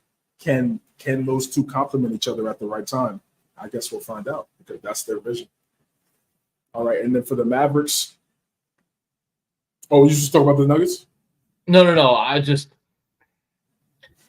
They have to do something, right? I mean, that's just weird because, I mean, you bounced early and you make no moves and you lose players. But we'll see. I'm not a GM, so they are. We'll see how they do. But, yeah, Dallas, what do you think about Grimes going to Dallas? Love it. He's going to a perfect situation. I believe he played at the University of Houston. I believe he's from Texas, I believe. Okay. Could be wrong about that. I believe he's from Texas. Like I said, he played at the University of Houston, so he's familiar with the state. Played well at the University of Houston. And now he's going to the Mavericks with Luka, Kyrie, Klay Thompson. This is perfect. This is perfect for him, man. If I'm him, I would be extremely grateful because now you have Klay Thompson right there as your mentor, one of the greatest shooters ever. Oh, yeah. Cameron Grimes has great form. I think he could really be a great shooter in his career as well. Continues to improve and grow. Once a Knick, always a Knick, always going to miss his success. And I think like I said, he went to the perfect spot. They need floor spacing. He can play defense. He can put the ball on the floor a little bit. He can do a little bit of everything. He can really do a little bit of everything at that 6'5" guard spot. And the more he improves, I think he could get a nice contract going forward. But hopefully it'll be with Dallas. And if as Klay gracefully exits, best case scenario is Grimes could kind of be that shooting guard for the future going forward next to Luka and Kyrie, obviously, as he continues to play. That's the best case scenario if that were to happen. So you got Grimes there. Then you got Najee Marshall, I think is high quality role player, so supporting cast player. There's some really good things with the New Orleans Pelicans, space on the floor, playing defense, deflections, steals. He's like 6'8", solid physical traits to be able to do everything, versatile. And that's what they need. We need more of those guys.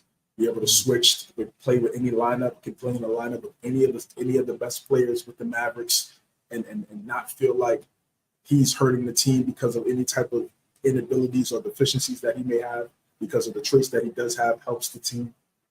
Great pickup, Najee Marshall. And then, of course, we talked about the Klay Thompson. So Dallas had an excellent offseason.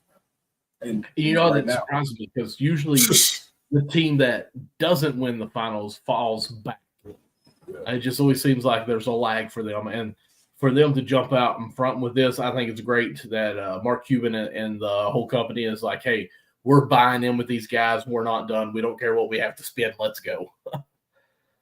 Exactly.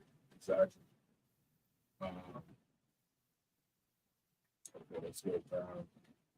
I gotta go through every team, but Pistons made some nice moves. Cunningham to an extension. Tim Hardaway going to Detroit. I think that's great. Mm-hmm. Harris, show us why you're in the league. Tobias Harris going back to the Pistons. Like I said, I don't hate the guy. I just feel like he just didn't play well enough, in Philadelphia. That's all it was. That's where he played well. That's where he started in Orlando, and then went to the Pistons, and that's kind of where he started to figure things out. And then went to the Clippers, of course, and the rest of the story. So going back there could be a nice reset. Mm-hmm. Could be a nice reset. Still relatively young. Could easily get a nice contract and play for a contender after 2 years playing with the Pistons. So. Calm pick up Wendell Moore Jr. in a trade. That's for the Pistons. They got a long ways to go. Yes. Golden State Warriors, slow-mo, Kyle Anderson goes to the Warriors. I think that's a great pickup. All-around player, not the best floor spacer, but really do just everything else. Really Sean Livingston-esque.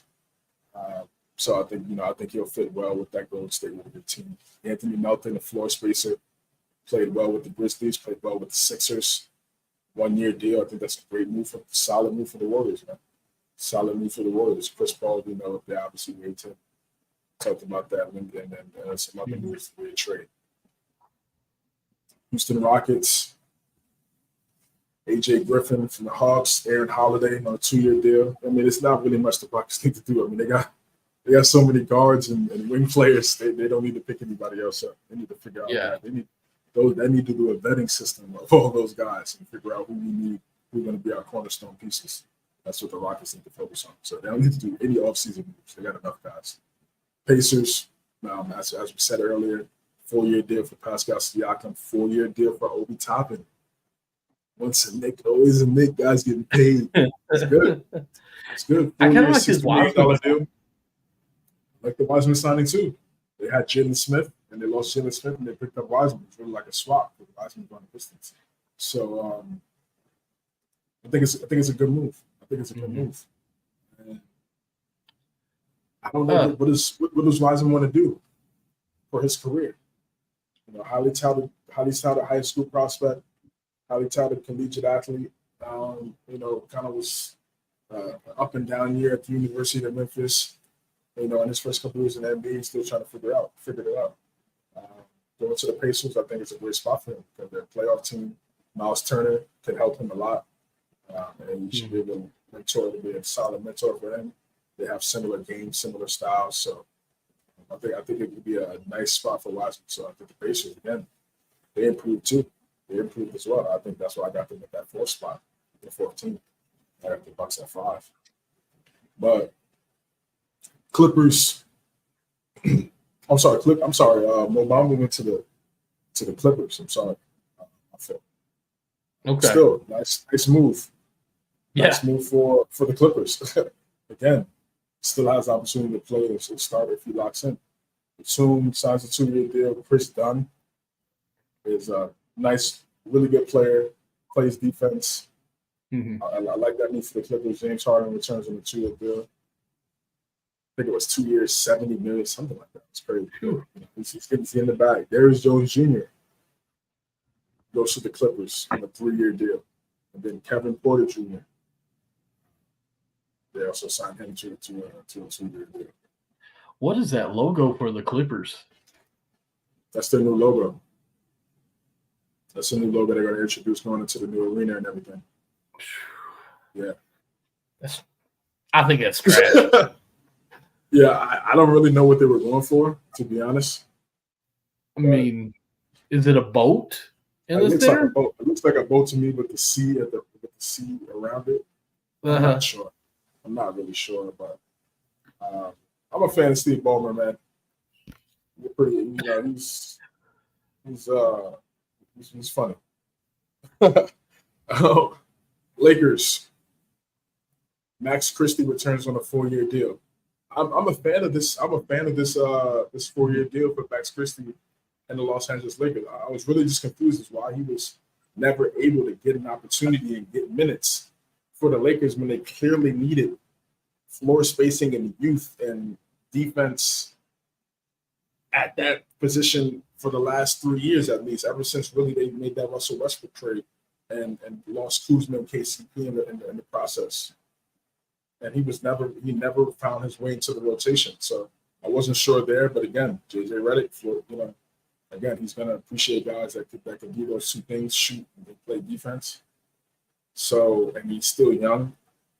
I want to see him get in the rotation and be a factor. He's played well in some Spurs. I watched quite a few Laker games over the past few years, and when he gets this opportunity, he does play well. So we'll see if he's able to do that. It's going to be some competition with Connect coming in there. So he'll have to earn those minutes. He got a nice deal, but he still got to earn those minutes to play. Yep. And so I like the move for the Lakers for them to be able to keep a young guy, and then with the hopes of him improving and helping the team going forward. So I hope it works out for both parties. See what we got here. Heat, Rashad Johnson, Kevin Love resigns. Again, really nothing. I do like Drew Smith. I want to see how he does in this two-way contract.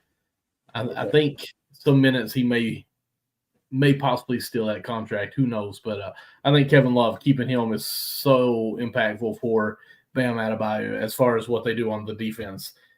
Kevin Love can play the 4 on offense, 5 on defense. Like that keeps hiding Bam on that offensive side. Yeah, Love is a vet. You know, he's going to do his job. He knows how to play. And obviously, living in Miami for the latter parts of his career, obviously the plus. You know. it's just a factor. Milwaukee Bucks, DeLon Wright, good player, but I don't think it really does like much in terms of Bucks' chances in terms of moving the needle. Still got a lot to improve on and a lot of things they need to figure out. Mm-hmm. So that's why I got them on the outside looking in terms of 4-4. Minnesota Timberwolves, Luka Garza, 2-year deal. It wasn't really much the T-Wolves need to do. I think they have an excellent draft. We'll talk about that in a little bit. And yeah, they just need to call Anthony Towns and some other guys, you know, to step up and make some shots and make some plays in that conference finals. But that's about it. Their roster is pretty good. Pelicans, DeJounte Murray to the Pelicans with Zion. What's your thoughts? I like that, obviously, for the trade. I don't know what was given up in the trade completely, but at the same time, like, Murray was, 2 years out of being traded to the Hawks and already being traded again. So that kind of makes me question what's going on there with him. But as far as that, I mean, the Pelicans, man, we've talked about this, I want to say, for the past 2 years with the players they have on paper. They're a good team. And now you add Murray to this team. Obviously, we think someone's got to go. We've talked about Brandon Ingram, possibly his time's passed with the Pelicans. But adding Murray, is it going to be I had his name as I was speaking. It was with Portland. They came down and back. Horrible column. Could it be McCollum going out now since they kind of get Murray coming in? Who knows what they really do, but they have options in this trading position here. You bring in Murray, you now have Ingram, Collum, Murray, Zion. They don't have Valanciunas, do they? No, Valanciunas left. Yeah. Okay. So, I mean, that's a good 4. I don't think you can play all 4 of those guys at once. So, it's a good problem to have. So, you're either going to try to work it out, maybe somebody come off the bench and be the lead for that. I don't think so. I think it's going to be a trade to fill in some more positions. But I like at least having the options to just determine your own fate. If you choose right or wrong, it's your choice, and you're able to do that. So I think this puts Pelicans in a more a chess match of what they want to do this offseason on trades here. If I'm the New Orleans Pelicans, I try to find any way possible to do this, and they're going to have to move CJ McCollum in the process. Because me personally, if I was running the New Orleans Pelicans, I would have DeJounte Murray, Trey Murphy, Herb Jones, Brandon. Well, that's what I'm saying. Something's going to be an odd man out. It's going to be an odd man out. They got to figure out who they're going to keep between Ingram, Murphy, and Jones. Mm-hmm. Because they need a center. And I don't know why they haven't been able to draft one. They've had a bunch of draft picks. Remember that Laker trade? They haven't been able to draft a center. That's confusing to me. That's not saying it's an easy thing to do, but they've had multiple draft picks to at least try to figure it out, and they've been unsuccessful. So once they figure out how that's going to play out with those 3 players at that same position, then we'll see. But then we'll see if we'll keep McCollum or not. But yeah, I like the DeJounte Murray move. End of it, he needed a point guard. His age is definitely, it works with the timeline of the Pelicans. He's not too old. He's not too young. Like he's 26, 27. It's perfect. Zion definitely needs a point guard, someone that can give him some easy passes so he doesn't have to every bucket is a job. So once thinks his buckets to be easy. So then come late in the game, he could definitely, when it comes to isolation, get to the bucket and make the necessary shots late in the game. He has the energy to do so because he had easier shots before the fourth.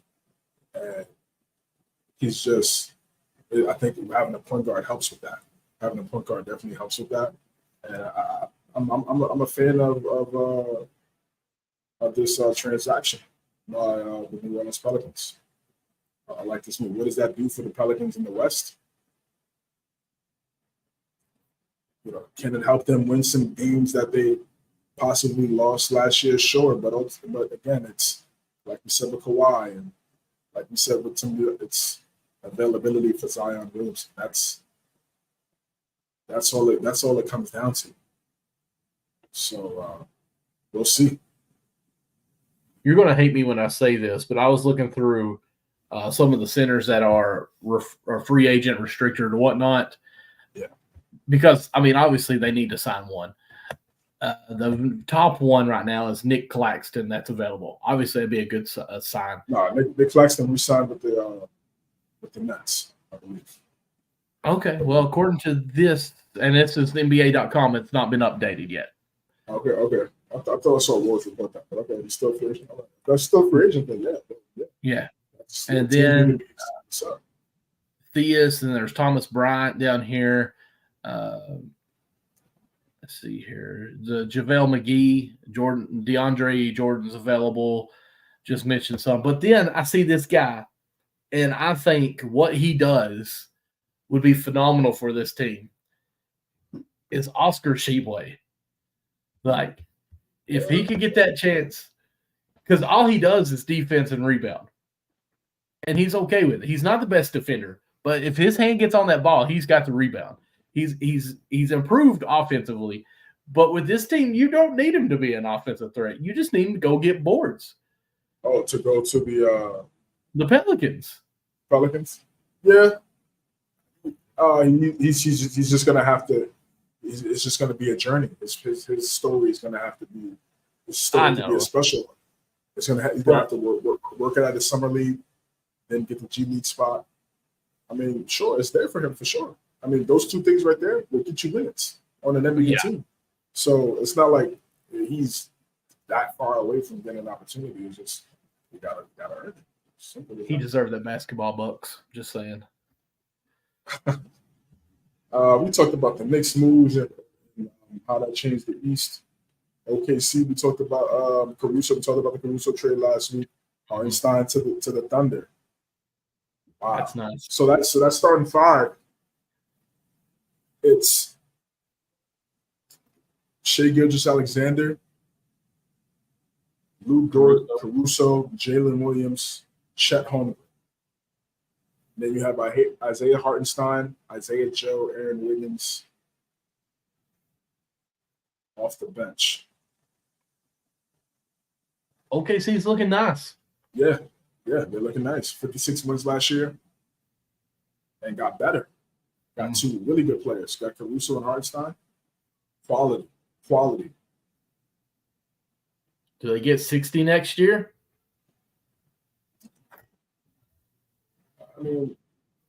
Let's get to the conference finals next year.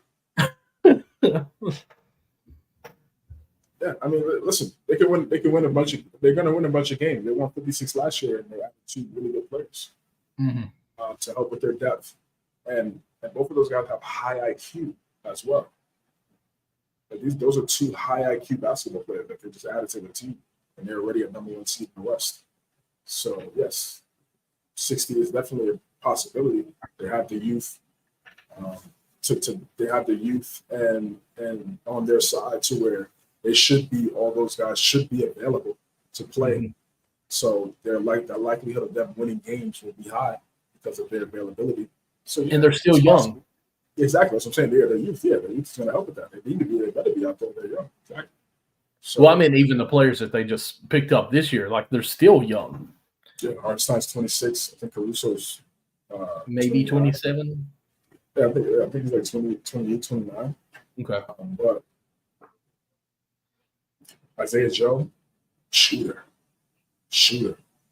great form. She's a shooter. She's a shooter. So OKC still making moves. Sam Preston, continuing to improve. Solid. Orlando Magic. They re-signed Goga Batadze, 3-year deal. Contavious Caldwell Pope to a 3-year deal. Thoughts? Man, this is tough. Orlando's looking good right now. KCP.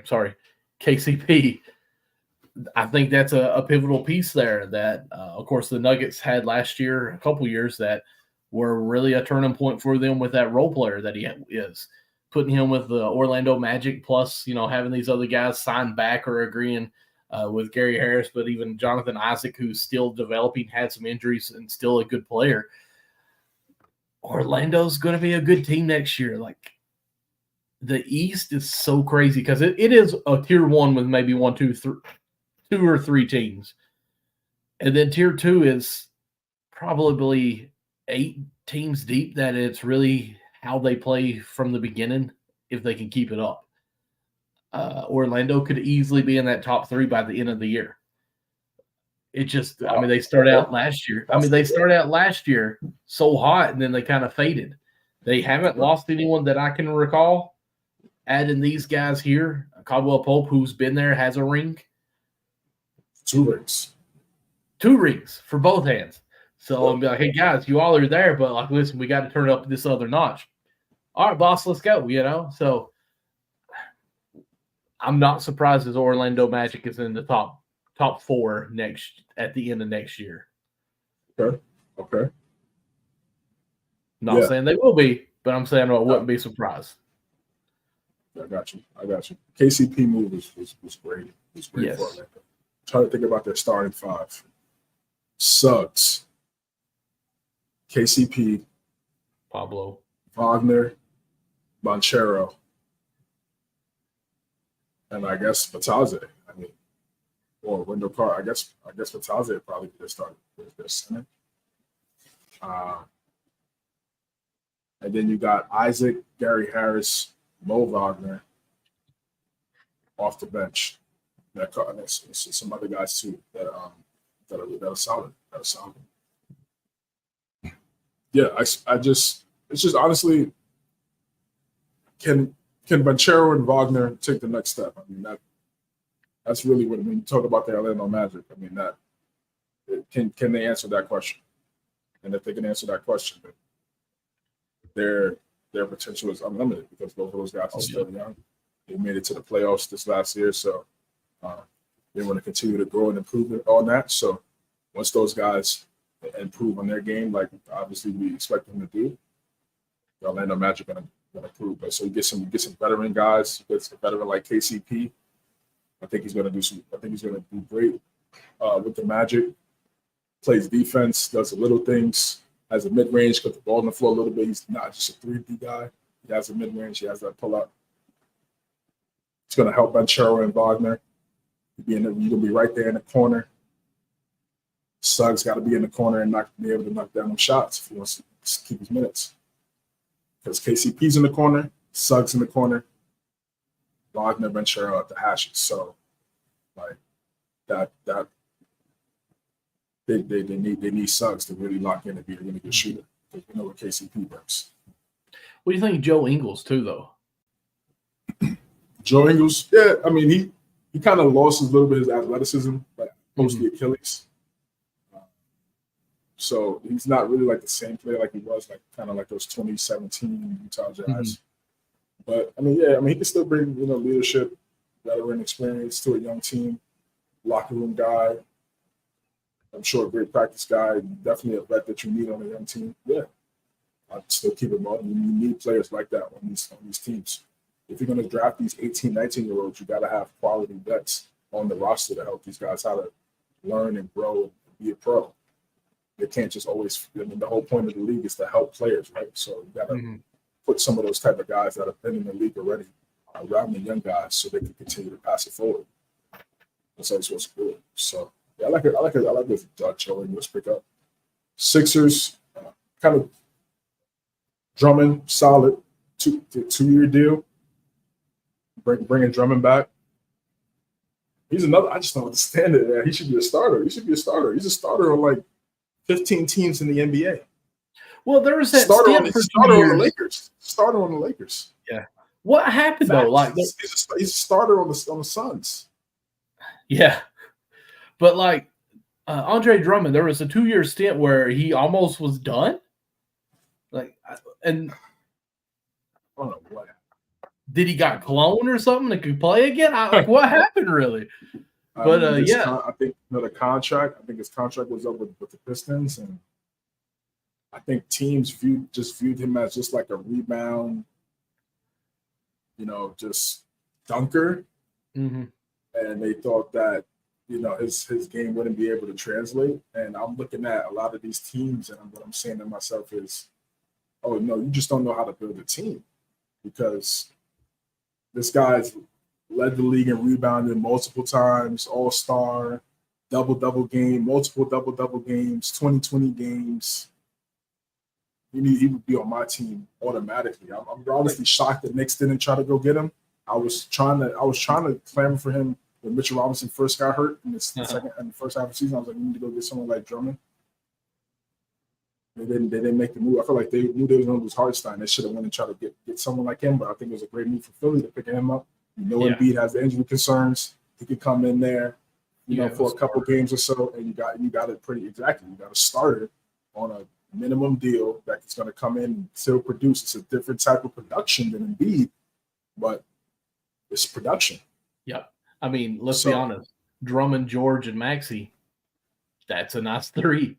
Yeah, exactly. If Embiid's out for a couple games, rest, you have to manage. Yeah. You have to manage him. This guy's 7'1", 300 pounds. Yeah. So you gotta manage him the right way. It's facts. So bringing in Drummond was great. Eric Gordon, coming off the bench, former 6 man of the year. He's played around great players. He's a shooter, sniper. Ugly sniper. Shot. Always a sniper. Always been a sniper. I mean, I really thought like back in the day, 2010, 2011 FIBA team, he was on that team. It was Kyrie, Curry, KD, all those guys like that ultimately obviously became legends. He was on that team and he was really good. But obviously, he still had a really good career. But this is a good signing for Philadelphia. Floor spacer, could have a 15, 16, 17 point game every once in a while off the bench. He's already been a 6 man, so he knows how to play positions. He's getting up there in age, but still quality. All right, let's go down the list here. Phoenix, they keep Bobo. I mean, on a 1-year deal. Bobo is like, the physical traits are there, but it's just the consistency and the effort on a night-to-night basis. Like, why are you not looking at this Phoenix Sun team and saying I should be the starting center for the Phoenix Suns? I don't know. I mean, this is a team that clearly is clamoring for a center. Yes. If I'm him, I'm like, man, I need. Now it's Mike Budenholzer. It's a new coach, fresh set of eyes. Maybe you could be able to, the way you play now could get Budenholzer potentially put you in the rotation and get you some more minutes, because this is clear-cut opportunity for him. Mm-hmm. I don't get it. I hope it works out. I hope he locks in.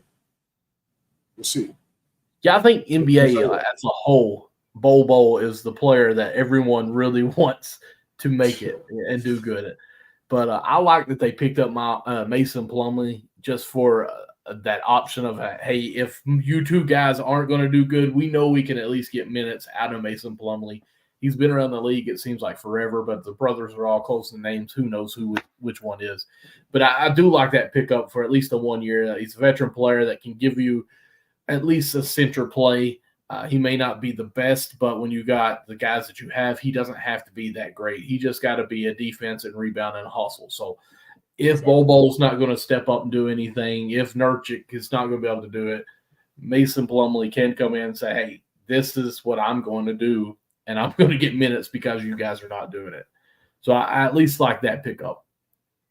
Yeah, that was a good pickup. Monte Morris, too, a backup. Really good backup point guard in the NBA. Again, that's another thing I said they needed was some type of depth at that point guard position. He could come in every once in a while. I don't know if he'll be in the closing lineup. We'll see what happens, but he has the ability to do so. He's definitely when Jamal Murray got hurt, he was in those closing lineups and starting for the Denver Nuggets. So it's not like he's not accustomed to being able to just play around great players. So, but that'll be an interesting dynamic to see what happens there with him in Phoenix. Trailblazers. Next. Dinyavia from the Wizards to the Trailblazers. Dinyavia had a lot of upside. I don't know. We'll see if it works out. I don't know. Trailblazers got a lot of ring players. Kings. Malik Monk, obviously the big deal. Jaden McDaniels' brother. Joins via trade. Alex Lynn on a 1-year deal. We need that center depth. So that's Spurs. We talked to Chris Paul. Love that move. Toronto Raptors. Scotty Barnes, 5-year extension. Manuel Quickly, 5-year extension. Davion Mitchell joins the Raptors. They're trade with the Kings. Garrett Temple. Sasha Vinzenkov. I'm glad you said it. Vinzenkov. So the core is RJ, Scotty, and Quickly. And those guys are locked in for a long-term deal. I think it's great. Yeah. And Quickly is going to show why he's a star point guard in the NBA. I can't wait to watch him. I'm excited to see his growth and how he improves. I think he's ready for the moment. And I'm excited. And it's good to see the Raptors giving him this opportunity. And we'll see. I believe he'll capitalize. Jazz, you bring not really much there. Wizards, and then for the Wizards, Brogdon via trade, Sean Holmes, and then Jonas Valanciunas, Michael's guy, goes to the Washington. Goes to the Washington right there.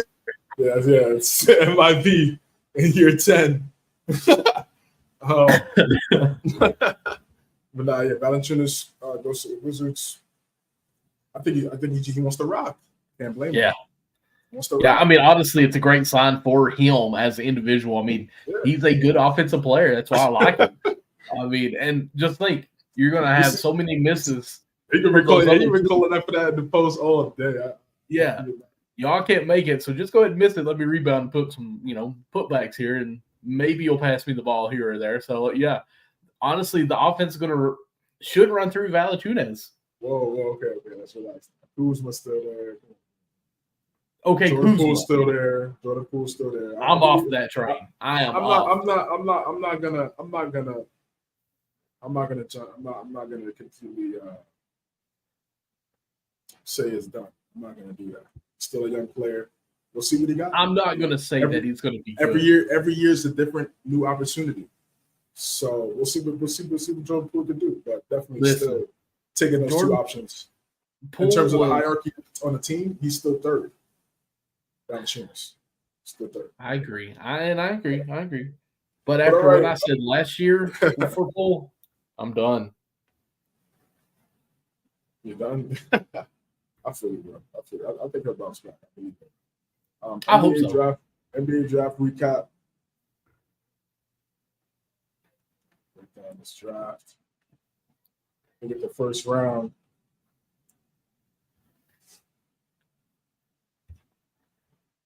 So this is the first round of the 2024 NBA draft. Zachary Richardshire goes number 1. Small forward from France. What's your thoughts on this first round for the NBA draft? First round or even first pick? Like a first pick, it came down to Zachary or Reed. Like what? Yeah, no, I'm saying the first pick and then for the first round. Yeah, altogether. So it's crazy that it went from Alex Sarr pretty much all year was probably going to be the number 1 pick to maybe 24 hours and saying that Atlanta has narrowed it down to Reed Shepherd, a guard with this team, or Zachary. And they go with Zachary Richardshire. Did I say that right? Richardshire? So I think it's a good pick for them, what they did. I actually probably would have considered Alex Sarr on top of this if I would have been drafting for the fact that it's a bigger guy. It's less of a risk factor, in my opinion. Now, the ceiling is high for both guys. There's no lie on that, but they're both, I think, 19 years old. So, I mean, there's going to be some development that you have to go into this. And I think Sarr has more repertoire already and good at that big position. But both of them are a developing player, so you really can't go wrong. You've done your scouting. Obviously, we don't get the scouting that you get to do, so I'm okay with it. But I'm still thinking that Sarr has a better year this first year. Yeah, I mean, I don't dislike it. Again, if Major Fields and his staff felt like this was the best move for the Atlanta Hawks team, okay. We'll see if he's dynamic. We'll see if he's a dog. We'll see if he's willing to put the effort in and be able to be that guy. You're number one pick. That means you're supposed to be a game-changing player for the Atlanta Hawks. So we'll see if he's that person for Atlanta to help Trae Young take the Hawks to becoming an upper echelon team in the Eastern Conference. Can he do that? I'm obviously not expecting that to be this year, but at least show some glimpses or potential of that this year. That's definitely what you would want to see from your number one draft pick. And it's not like the Hawks are completely out of it. They've been a playing team the last 3 years, so he could easily play impactful basketball early. So let's see what he got. Let's see what he got. I mean, France has done a great job in terms of their development. They're probably, to me, the only team. Them in Canada are the two only top tier competitors to the United States. This Olympics coming up soon in Paris. So, and they're just continuing, and they're getting like 6-7 guys, and they're like only like 15, 16. By the time they become 2021, they're already like 6'11", 7 foot with all the versatilities of a guard.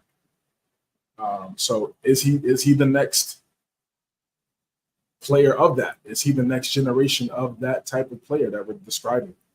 That's coming out of France. Obviously, of course, other than Wembanyama. Is he the next one? We will see.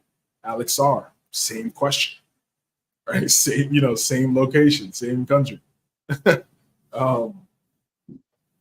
I like this move for the Wizards. I really hope he becomes a great player. I think that'll be fantastic because we've never seen the Wizards have. I mean, they had Dwight Howard for like a cup of coffee, but we've never really seen the Wizards have. Marcin Gortat was solid. Gortat, yeah. Gortat was good at what he did. Andre Blatch was solid. Eton Thomas. It has, back in the day, Brandon Hayward. Yeah, Brandon Hayward. We go way back now. That's what I'm saying. I'm trying to go back into the Wizards, at least a little in, my era, when they were like, they had some centers, and it hasn't been the best. So if he could be this guy for them, that'd be amazing. That'd be amazing. And if he has to be a dog too. You play center position, you got to automatically be a dog. It's automatic essential first check on the checklist of being a center. So I'm excited for this move. They got Bilal Balankali. They drafted him last year, the 7th pick. He's also out of France. That could be a solid connection for them going forward if developed right, if coached correctly. It could be something special there for the Wizards. I hope we'll see. I think Sarr shows some upside. When you start to become these top 2-3 picks, fans and the organization expect you to be a game changer. They expect you to be a game changer. Reed Shepherd. I don't know what the Rockets are doing. Well, I mean, I know what they're doing, but I'm not sure how it's going to play out. Yes. They're one of the most intriguing teams to me because they went on a 10-game win streak in that back end, the second half of the season, and it looked like they were going to try to make a run into the play-in, and those last few 8-9 games or so, 10 games or so, they kind of fell off and weren't able to do so. They have a bunch of players that do the same things on the roster. You got Cam Whitmore. You got a bunch of forwards and guards. You got Cam Whitmore, Tari Eason, Thompson, obviously Green, Smith. I mean, it's just now you bring in Reed Shepherd. What does that starting five look like? I mean, he's your top 3 pick, but he's not. He's your top 3 pick. He's going to be coming off the bench. We got Dylan Brooks. I mean, I feel like a move is inevitable for that team, right? There's no way they're going to be able to manage all of those. I mean, Udoka is a good coach, but there's no way you're going to be able to manage all of those guys. Somebody's going to be disgruntled. Somebody's going to want to feel like they deserve more minutes. They're going to want to play elsewhere, and they're going to a move is going to happen. So, like I said, there will be a vetting system for that. So, Reed Shepherd will be there. It's just going to be a matter of time for him to really figure out what his role is going to be. Because again, like I said, there's so many people in front of him. He's a top 3 pick. You've never seen this before. A top 3 pick to have such competition at his same position right away. Never seen that before. Really, never really seen that before. He's supposed to come in and be the guy, shooting guard, Reed Shepherd. Nah, it's not like that. He's going to have to work for the spot, for the minutes. I think it's good. You're just going to see sink or swim. I think it's great. We're going to see what he's going to do. Stephon Castle, the Spurs. I love that move. I saw like a graphic like his father had played with Tim Duncan, so that's dope. That little connection and tie-in. That's great. 2-time national championship champion at the University of Connecticut. So he knows how to win, high IQ. I think adding another high IQ player to the Spurs will help tremendously. Ron Holland to the Pistons. Donovan Clingan to the Trailblazers. Whoa, they got dominating over there. I think I'm gonna be honest with you. I think Clingan ultimately will end up being the has to being the starting center for the Trailblazers. The defense, the effort on both sides, the rebounding. I actually thought Donovan would go a little bit higher. Go a little bit higher is possible. Yeah, it's possible. But I think for some of the team need. Mm-hmm. I mean, Pistons have Jalen Duren, right, and the Hornets have Mark Williams. So I think they're still going to develop those guys. Obviously, the Spurs have, and the Rockets have Şengün. So it really wasn't. It had to be signed pretty much. Right. But I think it was a great spot. And him and Aiden are going to compete. And Chauncey Billups is the head coach. I mean, he's all about competition. So nothing's going to be given. It's not like nothing should be given to Aiden. I mean, he got there by a trade. So let's go on. Come on. Let's get on that day. Rob Dillingham going to Timberwolves, man. What's your thoughts on that? I love it for him. I don't really like the team. I'm not a big Ant fan. You just know that. But I think him going, of course, drafted by the Spurs first, which I thought was going to be phenomenal with that, but traded over to Minnesota. I mean, he's a fireball waiting to be lit and be so much brighter. That doesn't even make sense. But anyways, he's ready to just catch fire at any time. Let me say that. If he makes one basket, he's about to follow with 4 more baskets. He's just a match that lights in no time. I think it's going to be great playing on the side of Ant-Man. Sorry, I was about to say Andrew Wiggins. But Anthony Edwards. And I think this actually gives Karl Anthony Towns a little bit of a break moving forward to what he has to do offensively. So hopefully he can focus more on elsewhere as far as his defense, laterals, and just rebounding and stuff. It's going to be great to have that second option because I mentioned last year during the playoffs, they were poised to match up against Denver with their 2 giants. But then when they played against Dallas, they didn't have that second guard to play against Dallas with that. And their 2 bigs were the jeopardy of this. I think Rob Dillingham will actually solve that problem. You now are going to have 2 bigs, two guards that are going to be dominant moving forward. Rob Dillingham can pull from anywhere. He can just catch the ball, go between his legs, one dribble, and you think like he's not moving, and he's just going to pull in your face, and it's going in.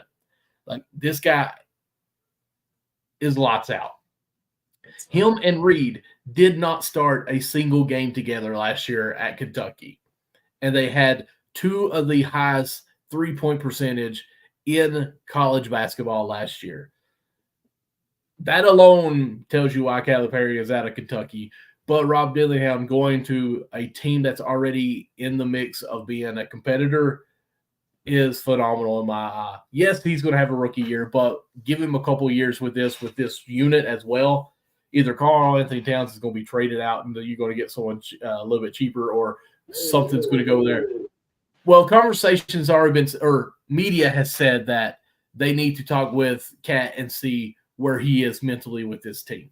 So that makes you think, what's going to go on with that role? Like, are we saying, hey, you're going to step up and be leading our team because we're ready to go with this, or are you not going to be that guy for us? Because let's be honest, he's a Kentucky guy, so I don't want to badmouth him. But there's a reason that Jimmy Butler left, because they didn't play that defense. He wasn't that dog mentality, what he says.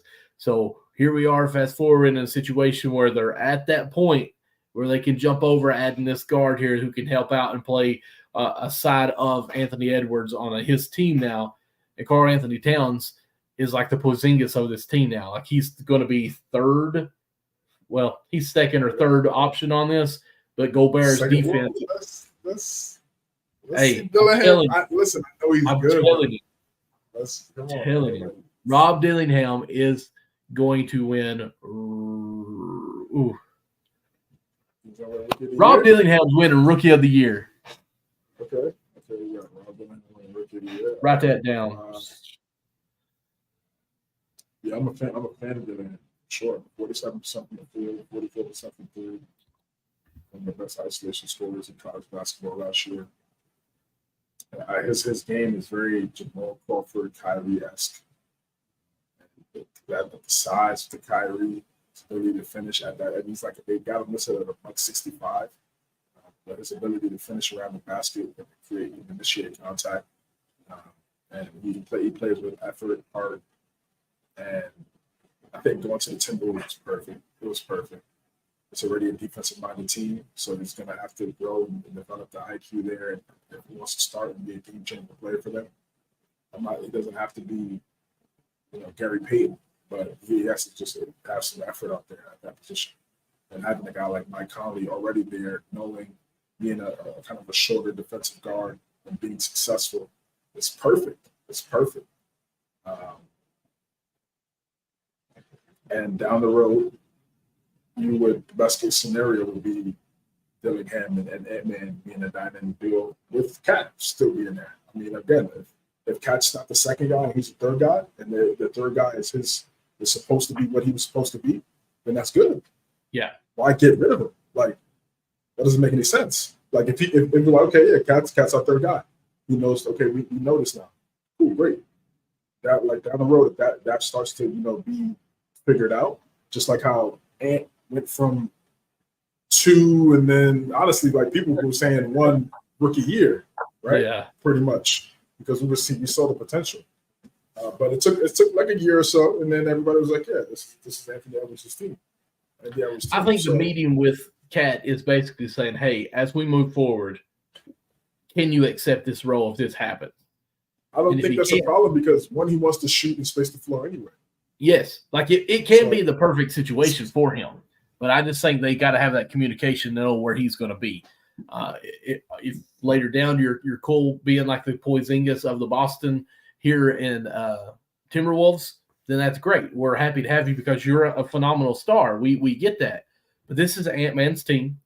We brought in Rob to play alongside with that, and you being second option with Cat right now being the second option, but as Rob develops, we're going this way, and we hope that you can still be that 2A or 2B option for us. Of course. I mean, listen, he's the elder statesman of the team. So I think Timberwolves have a really good future with these 4 guys. They also got Terrence Shannon Jr. from Illinois. He's a problem. He's a problem. So you get Dillingham and Shannon Jr. They had a great draft. Yes. I don't know how Terrence Shannon Jr. He's a beast. My only downfall, I'll say, with Rob Dillingham is sometimes his shot selection or his bag of tricks that they go to nowadays. I think it's so crazy that they train combinations. Like I've always was reacting, this is what was open, so that's what you did. But I feel like some of his decisions are careless, and I'm going to say use the word immature just for the fact that where he was a sixth man or seventh man, he didn't get a lot of playing times as a freshman to work out some of those situations and understand why this forced shot wasn't the best shot that we can get at any time, and develop mentally on that part. Because those a lot of times he'll come down the lane from the left side over to the right diagonal and come up with his a floater and be fading away and be shooting it almost from his hip. And he's making it, but sometimes like, okay, you missed it, and that was a worst time case scenario to shoot that shot. So that would be my only downfall is his decision making on when and when not to attack. Yeah, that's gonna always happen with good players. But the better they become, the more you accept those shots, and actually the more they end up making those shots. So I think again, I love the move for those little immature things. Having a guy like Mike Conley right there to help him out and try to minimize those things so early in his career is monumental. Zach Edey to the Grizzlies. I think this is I love this move. I love this move. Let me say this. People, there's this notion that the centers and the big men back to the basket, that style is extinct from today's NBA because of the spacing and everything. And my stance on that is I disagree with that. I think guys like DJ Burns, Kenneth Lofton, Zach Edey, Donovan Clingan, I believe those guys could be successful in today's NBA. It takes a team to believe in their skill set and their strengths.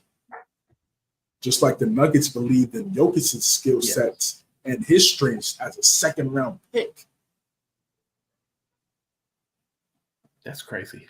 In order for them to get to where they got to.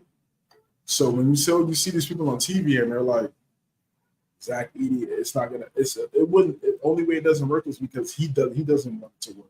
Or the team, but if a team is going to draft you, you would hope the team would want to maximize your strengths so you could be at your best, because that's going to benefit yourself and the franchise.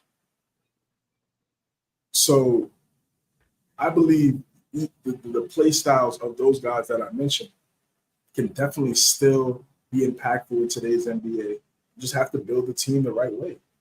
Yes, are there going to be situations where those centers are going to be out on the island against the guard?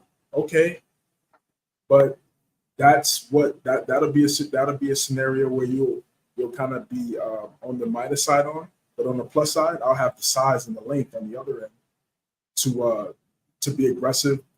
Put pressure on the paint. I put that much pressure on the paint with a big man like Zach Edey. He's 7'4", has great touch, one dribble, two dribble. Jump hook, it's up, easy, automatic. 7'4", him and Ja off the pick and roll. What? Him and Ja off the pick and roll is unstoppable. It's a perfect combination. I mean, he could do exactly what Steven Adams could do, so to set big body screens to be able to free up Ja to get to the basket and get easy lanes to the lane, to the cup.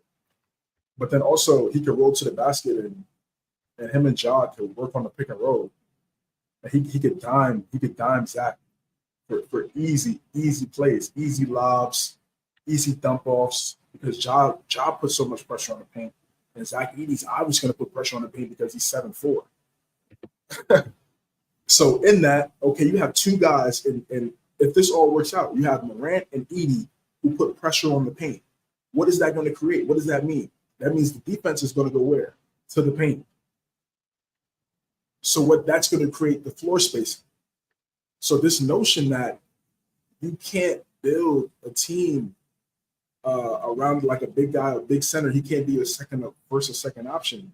It's incorrect. If you build the team the right way and build them around their skill sets, you're automatically going to have spacing. If they excel in the paint, of course you got to put shooters around them. Just common sense. So I think Edie is going to be great. Just like I think Klay is going to play well. But Edie went to the perfect team. He went to the perfect team. I mean, they're pretty much ready. I mean, they just got hurt. They had a bunch of injuries. Josh stays healthy. Him and Zach, like I said, him and Zach on that screen action. That's tough to stop, man. And especially with these teams like the switch, like Zach Edie could get a guard on him just off a screen. That's food. That's food. Somebody has to come help him. So what does that do? Jaren Jackson Jr. Oh, you want to shoot threes and spot up? Cool. You don't want to be an inside guy, play it back to the basket. You want to do it every once in a while, but you want to predominantly be a floor spacer. Perfect. We'll give it to Zach. The paint, the 7-4 jump up. He averaged 25 and 12.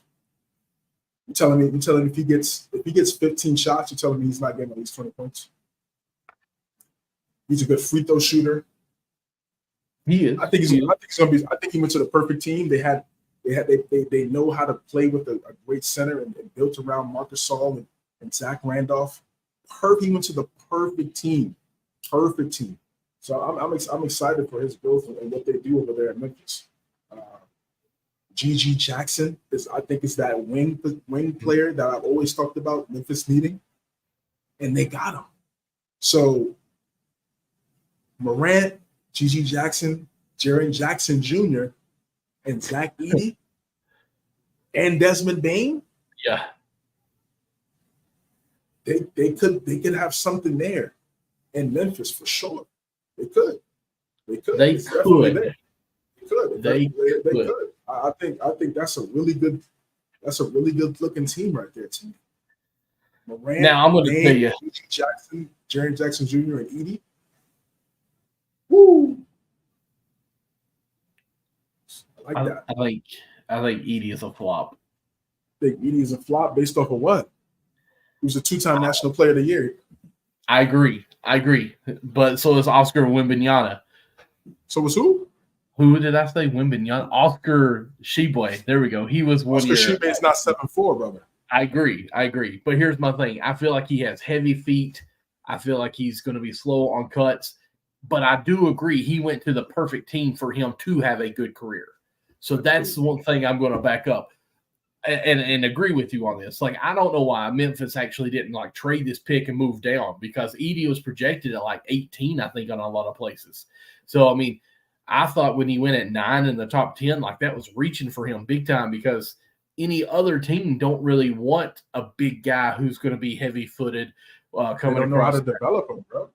But I think going with John Morant, it's Steven Adams made over. So I think he got drafted to the right team, but he could have went probably a lot lower down. So I just don't think he's going to – I hate to be that guy, but I this is the one person that I couldn't believe went top 10. I hope I'm wrong, obviously, but he's tall.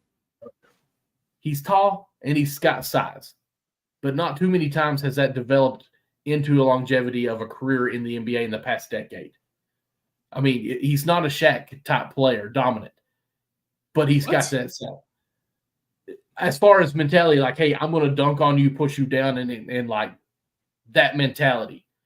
I feel like he's more of a, hey, I caught the ball, now I make it. Let's go back on defense. I just you watch him play. You watch him play his last 2 years, right? I did, yes, and I think that's. Nah, I'm telling you, I got a good feeling that I think this guy is going to be a flop in this draft. I mean, look at Ayton, like the size that he has and what he could be. Two different players. And I feel like Ayton has better footwork than Edey. Yeah, right. So that's what I'm just scared at. Now, if he comes in and puts in the work, obviously you can change that. So I hope I'm wrong. Like, literally, I don't want anybody to be a flop in the NBA. So I'm not coming out with hate here. I think, honestly, he went to the best team for his career right here. And if he's smart and works with Ja and say, hey, listen, whatever you need, those double picks, I'm at it, man. Throw up to the rim and I go get it. because I'm 7'18" and I can dunk it. But if it was like, hey, he had to be the man for this team, I don't think he could be that as a top 10 pick. Most of these guys are possibly future of the teams. But at 9, again, my Memphis best pick for him to have a good career. So I hope he's able to do that. I was worried when I seen him being projected at some of these places and thinking, like, could you imagine him in like Chicago? Like, what would go on there? Or even if he got drafted to, we'll say Charlotte. Yeah, it's a name recognition because of what he did in the NBA or the college, but I don't think he's turning that franchise around. But because he went with Ja Morant, this style's already developed for him, so I think it's going to be well for him. Yeah, man. We disagree. I think he's going to be successful. We don't disagree much, so we can have this one. Yeah, I mean, you say you can't believe he went 9. Like I said, last year, in terms of players and prospects, name me 5 better prospects. I mean, the 8 that went ahead of him? No, you don't believe that. You don't believe that. Because you didn't didn't really see Zachary play like that. He's just averaging. Look, listen, I'm not knocking these guys, but he's 18, 19 years old, right? We didn't see what he talk had. About prospects. Edie's definitely top 5 prospect in this draft for sure. I mean, he was. So, do you think he should have went higher? No, I'm saying because of team need. That's why, like I said, the same thing with Klingon. Like, if they don't need a center, they're not going to take a center. But like I said, obviously Minnesota doesn't need a center, right? So they wouldn't take him at 8. That makes no sense. Well, right. Well, I mean, that was the Spurs pick, and of course they didn't need him either. Same so thing. I mean, this is saying like it wasn't going to take a center. So, but sometimes it's best player available. Right, it's best player available. That's what Memphis did. They took the best player available. Yeah, you're right, exactly. And the best player available. So you tell Cody Williams that better year than Edie? I don't know about that. Like I said, this man took Purdue to a national championship. Like, I agree, but looking Matas, I thought would have went higher. I couldn't believe he went to 11. I know he has a little shooting percentage is not as high at the 3-point, but the creativity of what he has, I mean, this is probably Alonzo Ball's replacement here moving forward. So, I mean, I do like what the Bulls going to have moving forward with this pick. I think him falling to 11 with the ceiling that he has is really a great spot for him with some of the young guys that they're going to be having come in with this. The only thing is I feel like Giddey is kind of somewhat of the same value as far as what they bring to the table here. But at least Matas, I couldn't believe he fell to 11. I thought he would be a top 10. Yeah, I don't know. I don't know what the Bulls do, to be honest. I really don't. I have no clue. I guess it'll all figure itself out. I don't know. Matas, he was a good player. I saw him play in the Rising Stars competition. He played well. He showed some things, but prospect, it's going to take some time. It has to be developed right. It's not going to be an overnight success. I think that's what it's going to probably be for a lot of these guys. That's why I feel like player development and coaching is so important for these young players. I mean, these guys are 18, 19 years old. You got to have the right people around these young men in order for them to be successful. You need the right guidance. 18, 19 years old, you got to have good guidance around you. Now this is their job. So these coaches and whoever they're around is going to be important. And like I said, go to a good organization, like I said, with Edie in Memphis and Dillingham in Minnesota. It definitely Castle with the Spurs. It elevates McCain going to the Sixers, and then also good ties right here. Connect going to the Lakers. Go to Connect. I'm glad you went there. Yeah, it's It's a great move for me. I think it's a good move for the Lakers. Floor spacer, consensus All-American.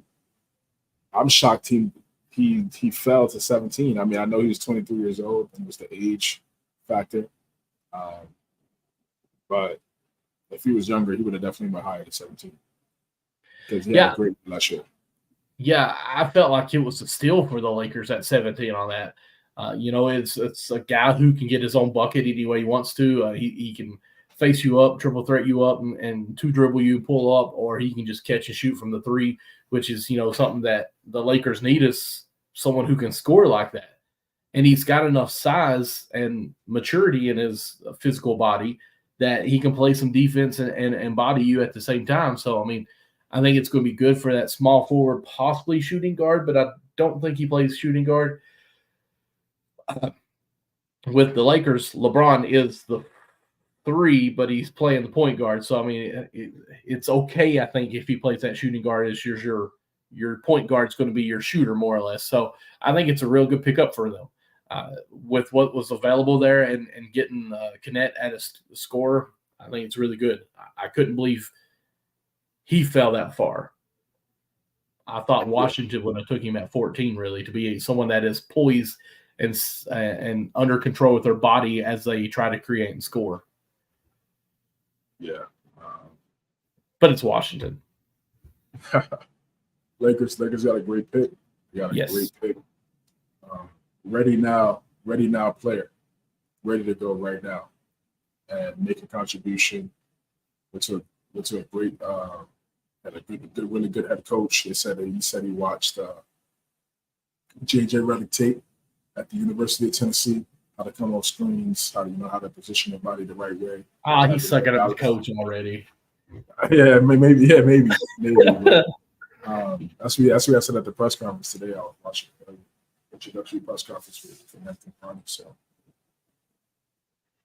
I think it's gonna be a seamless transition for him.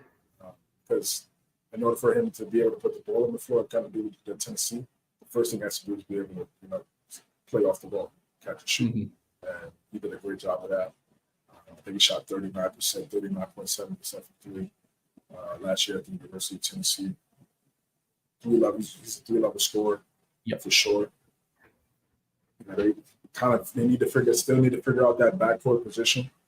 D'Angelo Russell is still on the roster right now. I don't know how that plays out. They got to figure out that backcourt position for the Lakers. For real. they need to figure that out. Yeah. They need to figure that out. Because if you look at historically, that backcourt position has always been solidified in Laker history. Always. Magic Johnson, Myron Scott, Derek Fisher, Kobe Bryant. Even when they won a championship in 2020, I guess you want to call LeBron as a guard, if you want to. You can say Rondo and LeBron. KCP also played well, obviously. That's the starting shooting guard spot. So that backcourt has always been solidified for the Lakers. So that's in the air. That's a big question right now. And then centers too for Lakers. Wow. But I like the Kennett move. And with Reeves, Gabe Vincent, Taurean Prince, Max Christie. We got some shooters over there. We got some shooters. They still have Vanderbilt. Jared Vanderbilt. Okay. But for Kennett, it's an opportunity for him to really be a guy. Definitely, it's there for the taking. I mean, it's not like any of those guys I named are solidified guys that are going to get the minutes. They're guaranteed this amount of minutes. No.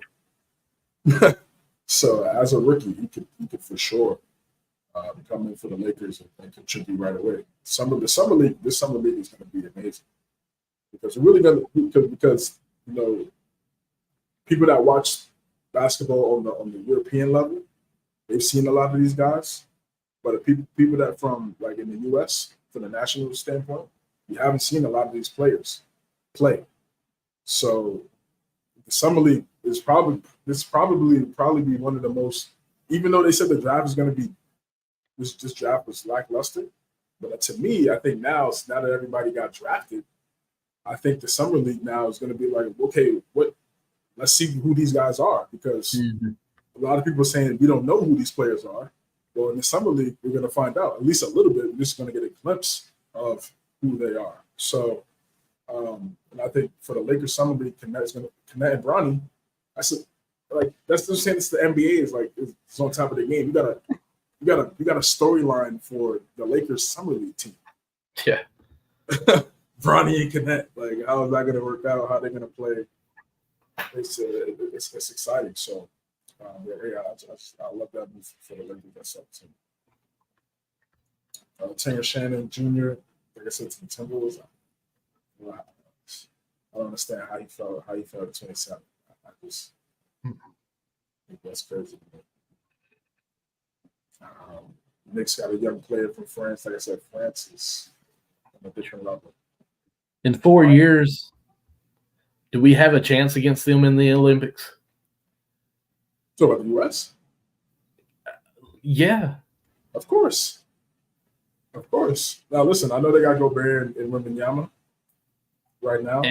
And so I said in 4 years, maybe 8, but I mean, they're going to have those two. They're going to have Sarr. They're going to have this Zachary guy as well. I mean, we're here too, bro. This is still. I agree. This is still USA basketball for sure. But yeah, like I said, France is coming. Bro. I said that at the top of the show. Yeah, man. France is on the rise, and I'm excited to see how all of these rookies play in the summer league. Summer league starting up next week, I believe. Yeah. Oh wow. We locked it. We locked in for the summer league. The summer league is gonna be fire. Yeah. Well, listen, CJ, we are. Go ahead. What? No, you good, man. Yes, sir. Okay, I was going to say we are almost at midnight here, 15 till. Thank you. We got 88 guys watching right now live with us. We're so thankful for you guys. That's awesome. Thank you for tuning in on us with us here as we recap the NBA draft, some of the free agency that's went on, some of the trades, whatnot. We appreciate you guys tuning in. Also, go subscribe to. Oh, is it over here? I flipped it. It's not mirroring. Am I pointing at it now? All right, good. Go to our YouTube channel. It's YouTube/@MNC Hoops. Go give that a subscribe so you know the notification bell to turn that on so you know when we go live. But we're usually live on Sunday at 9 o'clock Eastern time. Of course, that's at night. We had to postpone a couple of days here, but we're on Facebook, we're on Instagram, we're on TikTok, and, of course, Twitter, formerly known Twitter, now as X. We're on there as well. We love to interact with you guys. Get in our comments with us. Let us know what you think, what you disagree with, what you agree with, who you think is going to win Rookie of the Year. I already called it. It's going to be Rob Dillingham. But, CJ, before we call it a night, where can everyone find you at? I appreciate it. 88, 89 people pulled up on the show tonight. It was fun. It's a great show. Like I said, the free agency draft, they're right there together. So, it's just, we got a lot to talk about and what's going on. So I appreciate everybody tuning in, locking in with us. Subscribe to the YouTube channel, MNC Hoops, man, and get the subs up there. All our other socials as well. You can find me on X at cjames9_, IG, cj.james9. CJ versus the World for streaming. 2K, Madden, NCAA about to drop in a couple of weeks. So that's going to be exciting. Be on the lookout for that. Appreciate you guys, man. Thank you. MNC Hoops, subscribe. Of course, you can find me on pretty much any social media at MDLawson00. Of course, as you can see this logo here, I've got a second show where it's everything Kentucky basketball. It's called Cats Chat. We're on Wednesday night at 8:35 Eastern Time PM as well. Where we talk everything from Kentucky sports to our mountain here in the eastern part of Kentucky, high school and everything else. But, guys, thank you again for tuning in. We appreciate you all. Until next time, until next week, when you have time, take the shot, man. Y'all have a good one. doing, man. You guys have a good week. Take care.